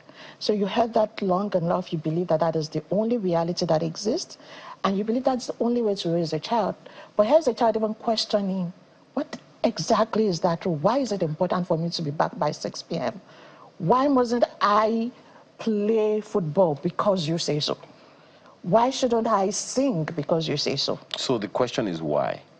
The question is always why. And the parents, in most cases, they don't have the answers. Are wondering why in the what gave you the audacity to even ask that question in the first place? I couldn't look my father in the face when I was your age. Look at this child. You know, so it's the question of why, but where the reason I'm asking that question is this.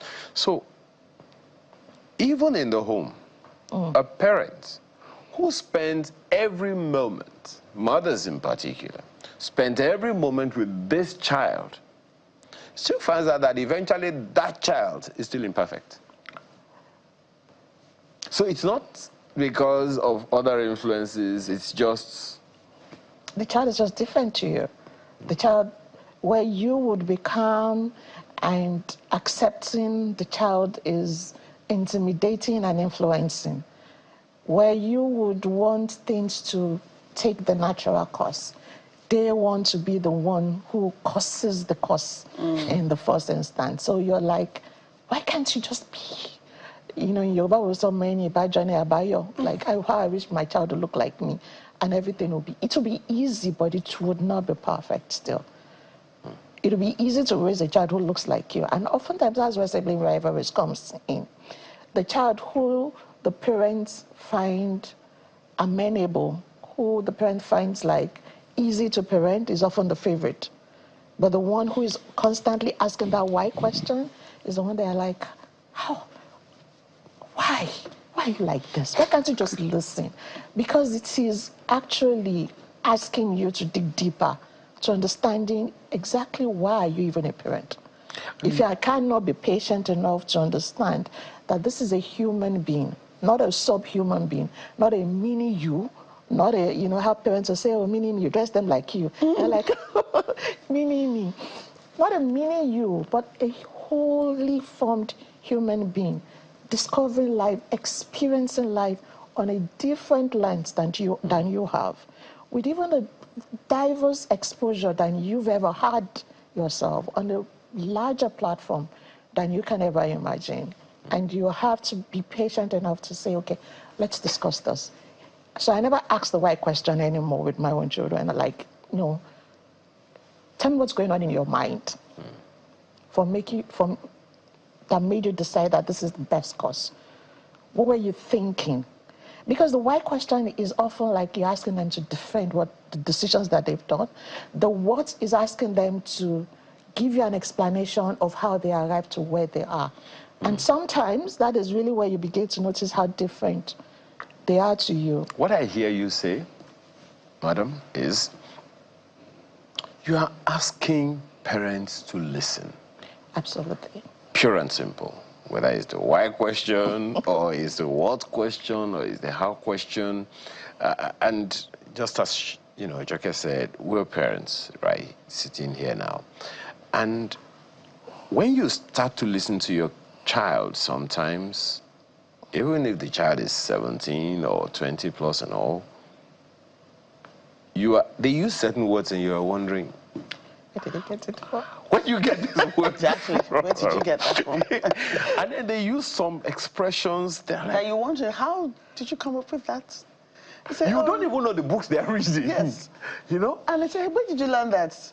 Nobody, just me. Yeah. I thought of it by myself. Oh, wow, okay. Now, so essentially what you're saying is, it's only when you listen to them, allow yourself to listen. And I use the word cautiously. Allow yourself to listen, because many times we are automatically judgmental and parental, wanting to guide, chop, you know, and all of those things. We are way up here. So it's very difficult for me to sit down at the same level with my child and say, let's have a discussion about, so why don't you like that person in school? What's going on in your mind? Okay, let's talk about your choice of course. I don't understand why sound engineering is the best thing that you feel like you can do with your life, because I see you have so many more talents, but give me the landscape. Tell me what's going on in your mind. So it's always from the position of, we believe, whether by divine decree or by cultural expectation, that we are responsible for their path, but to allow ourselves to let that ego go, as in just allow the ego to step down enough to say, I really want to learn. And you hear all these vocabularies and all these reasons, and sometimes you are amazed, and really you are awed if you allow yourself to get into that space. But at best, or at the basic, you would find yourself really understanding that where you think 2 plus 2 would always add up to 4, they are recognizing that 1 plus 3 can always get them the 4. And sometimes there's that 0 and 4 would come together and will still make up the 4. And so I might as well just take the space as fast as possible. Right. Is it that we expect, you know, too much? And I say that because sometimes we've had it said, I mean, proven medically as such that our brains, the development, you know, even from a baby to up to 20 what? 25. 25, the brain is still developing. Yeah. So what we know and, you know, the expectations we have, the children's brains have not even developed up to that level. They cannot reason with what you are saying, so they really cannot understand. That's why you repeat what you say all the time. And I think that's where some of these, what we term as imperfection, you know, comes in. When you have to repeat the same yes, thing you have over and over to, again. because sometimes you have to sit back and think, oh, this person is not, and so you probably have to repeat often before they get it. Even if you have to repeat it. So what should teachers do? if they say they have to keep reading, because you have to keep repeating until the child learns. If the child, if there are 15 in the class and one child doesn't get it, it's your duty as a teacher to ensure that that person gets it. And, you know, you live just like when they said Jesus, you know, the sheep, the lost sheep, you know, that you will leave every other person until that one sheep is saved. I think that's just the analogy. And that's one sheep is the one that was imperfect. So I don't know, maybe it's our expectation as communities, as parents and families, is it too much? And we expect too much from young people that they probably are not thinking about, you know, their thought processes have not gone that far, and we expect them to. I think we haven't prepared the ground enough for our expectations to even have the proper meaning or to land properly in the minds of these young children. Because if, for instance, your 2-year-old is questioning why they have to go to school, and you're saying this is because you have to go to work, and they're like, I don't send you a message. Now you want to go work. And the 12-year-old is coming to say, I don't like school anymore, I want you to change my school. And you're like, but that's the school that you've always gone to. I mean, where's that coming from? And it's always coming back to what you think and not on the basis of, okay, so what are the options that you think that we have right now? What are the ways that you believe that we can begin to handle this differently? Like involving them. The expectations that we have are not too much. But have we provided a platform for enough connection where they can really understand that they can do this and we can do it together? Because sometimes what we are really saying is, I need you to be something, and they are like still struggling with the concept. We have already contextualized it. We already know, because we are grown, we are in our 40s or our 30s, we have seemingly formed the idea completely, but they are still struggling with the bricks and the process. They're still trying to understand, does this really add up to where I want it to add up? And that's where patience comes in.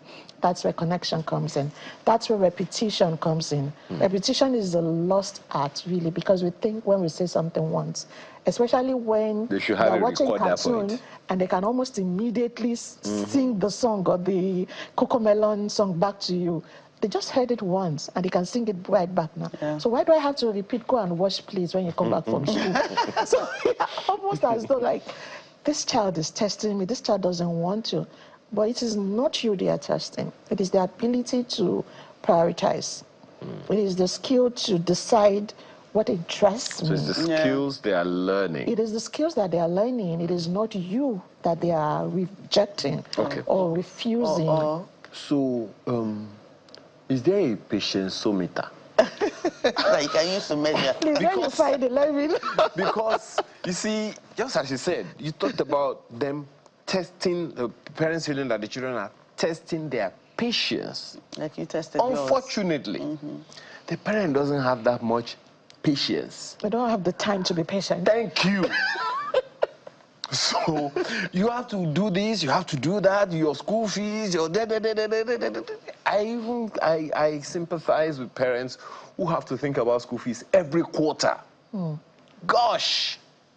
So is there a patience-o-meter for parents to be able to endure some of these things that you're talking about? Because raising an imperfect children, essentially you're saying parents they just have to be patient and take things that they would find. Because, okay, just one instance. You've just talked about washing plates. That's just one instance. Sitting with a child, explain this thing to me, and then they start the rigmarole. Oh, yeah, but let's you don't want that. You don't want Can you please just go straight to the point? Yeah, you are doing adventure. No, I don't want adventure. I don't want tourism. I want a journey. But they start, so is there a patience-o-meter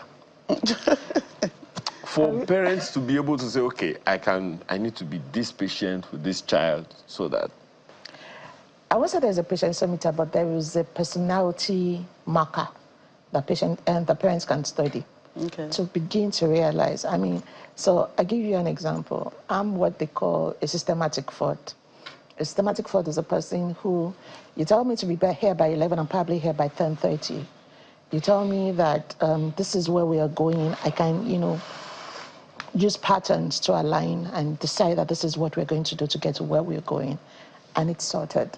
Now I'm parenting a child who, her own idea of getting things done is to play through it every single hour. She wakes up in the morning and she wants to tell you how her dream was and how she felt.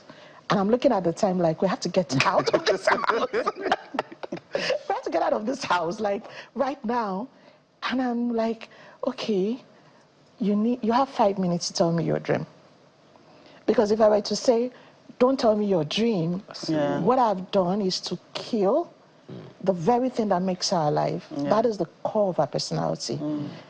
The minute I recognize that, and I'm like, okay, 1 minute I'm just thinking, I'm planning how my day is going to be, but I'm using another ear to listen to how Ariel joined Cocomelon Lullaby, and the Tom and Jerry came, and the Tom and Jerry came to plan it, and and we're talking about it, and I'm asking questions that makes her think I'm still interested, but I'm also thinking about my day and how it's going to be. I hope she's not listening to this interview. I'm planning my day, and at the end of the day, she feels like, oh, Mommy, did you enjoy that story? Tomorrow I'll dream another dream, and I'll come and tell you.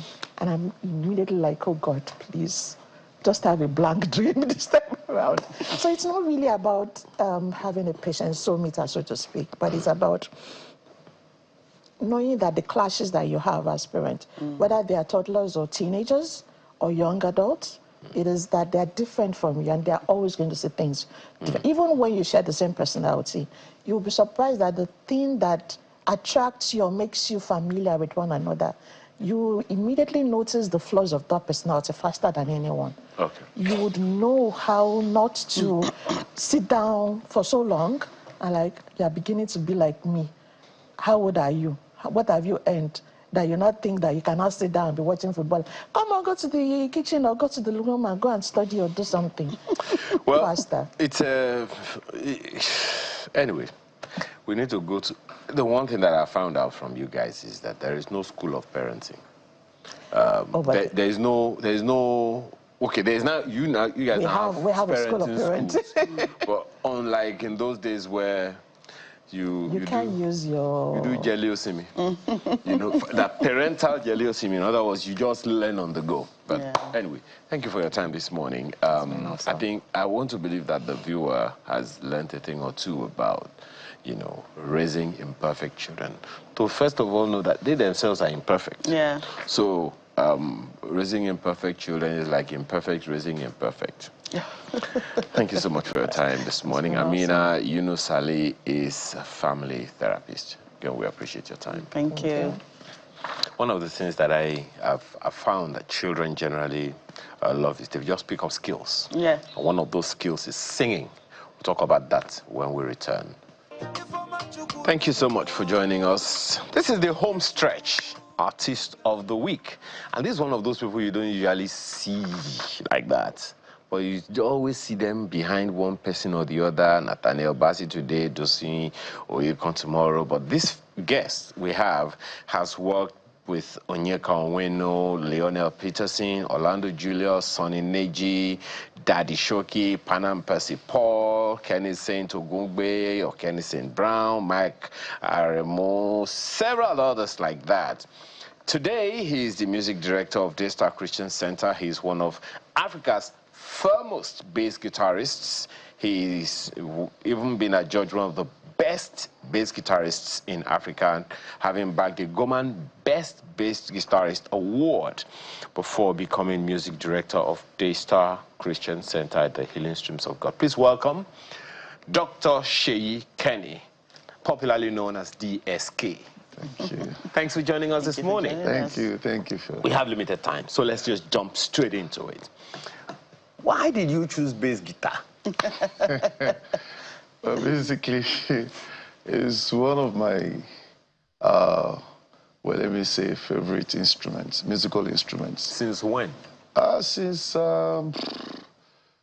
when I was 15 or something. Wow. Yes. Yes, I love other instruments. Or, you know, I mean, then I just see the way, the coordination that bass guitar, the importance of bass guitar in music, you know, how it's one way or the other coordinates the harmonic structure. And then it's used to scatter my head. You know? So I was able to see some good players then that influenced me, you know, one way or the other. Most especially those days, I used to listen to Majeh Fashek. He has fantastic bass lines and all those things. So, and then of course in the foreign scene, even when I thought I'd gotten to the highest level of bass guitar, most especially locally. So I eventually came across this man, Abraham Laboria. Oh. You understand? Yes. You know, in the gospel scene. And then this guy had actually played secular. He had played with renowned, you know, artists as well. So his experience and then, you know, academic prowess in music had actually made him to stand out. So, and that's one of the things that in fact, that's what prompted me to say, okay, I must study music, you know. We don't have all the time in the world to go into why you decided to study music and all of that, but this bass guitar thing, you have also, one of the things that I've seen from your, you know, bibliography that you've done is train choirs. Yes. And influenced, you know, this season, this festive season is one of those seasons when choirs are rife. Yeah. Whether it's Orthodox or Pentecostal or whatever. And so how influential has this bass guitar choice of yours been in that training of choirs? Well, I grew up, I mean, singing with the choir. And also, you know, most of these instruments were being used then. And of course, my dad actually was a choir master for years. I mean, he was, he's late now. Then he was a choir master. He even did some recordings with choir. I mean, also was an organist. But of course, he didn't want me to really face music. He wanted me to become an engineer, and then my mom wanted me to become a medical doctor. And here you Although are. I eventually studied mechanical engineering, but I retraced myself back. I still face the music. Now you are not engineering music. Now he's musically engineered. Yeah, exactly. That's a course that may be introduced now. Okay, so generally speaking, so that actually, because my dad was a fantastic composer.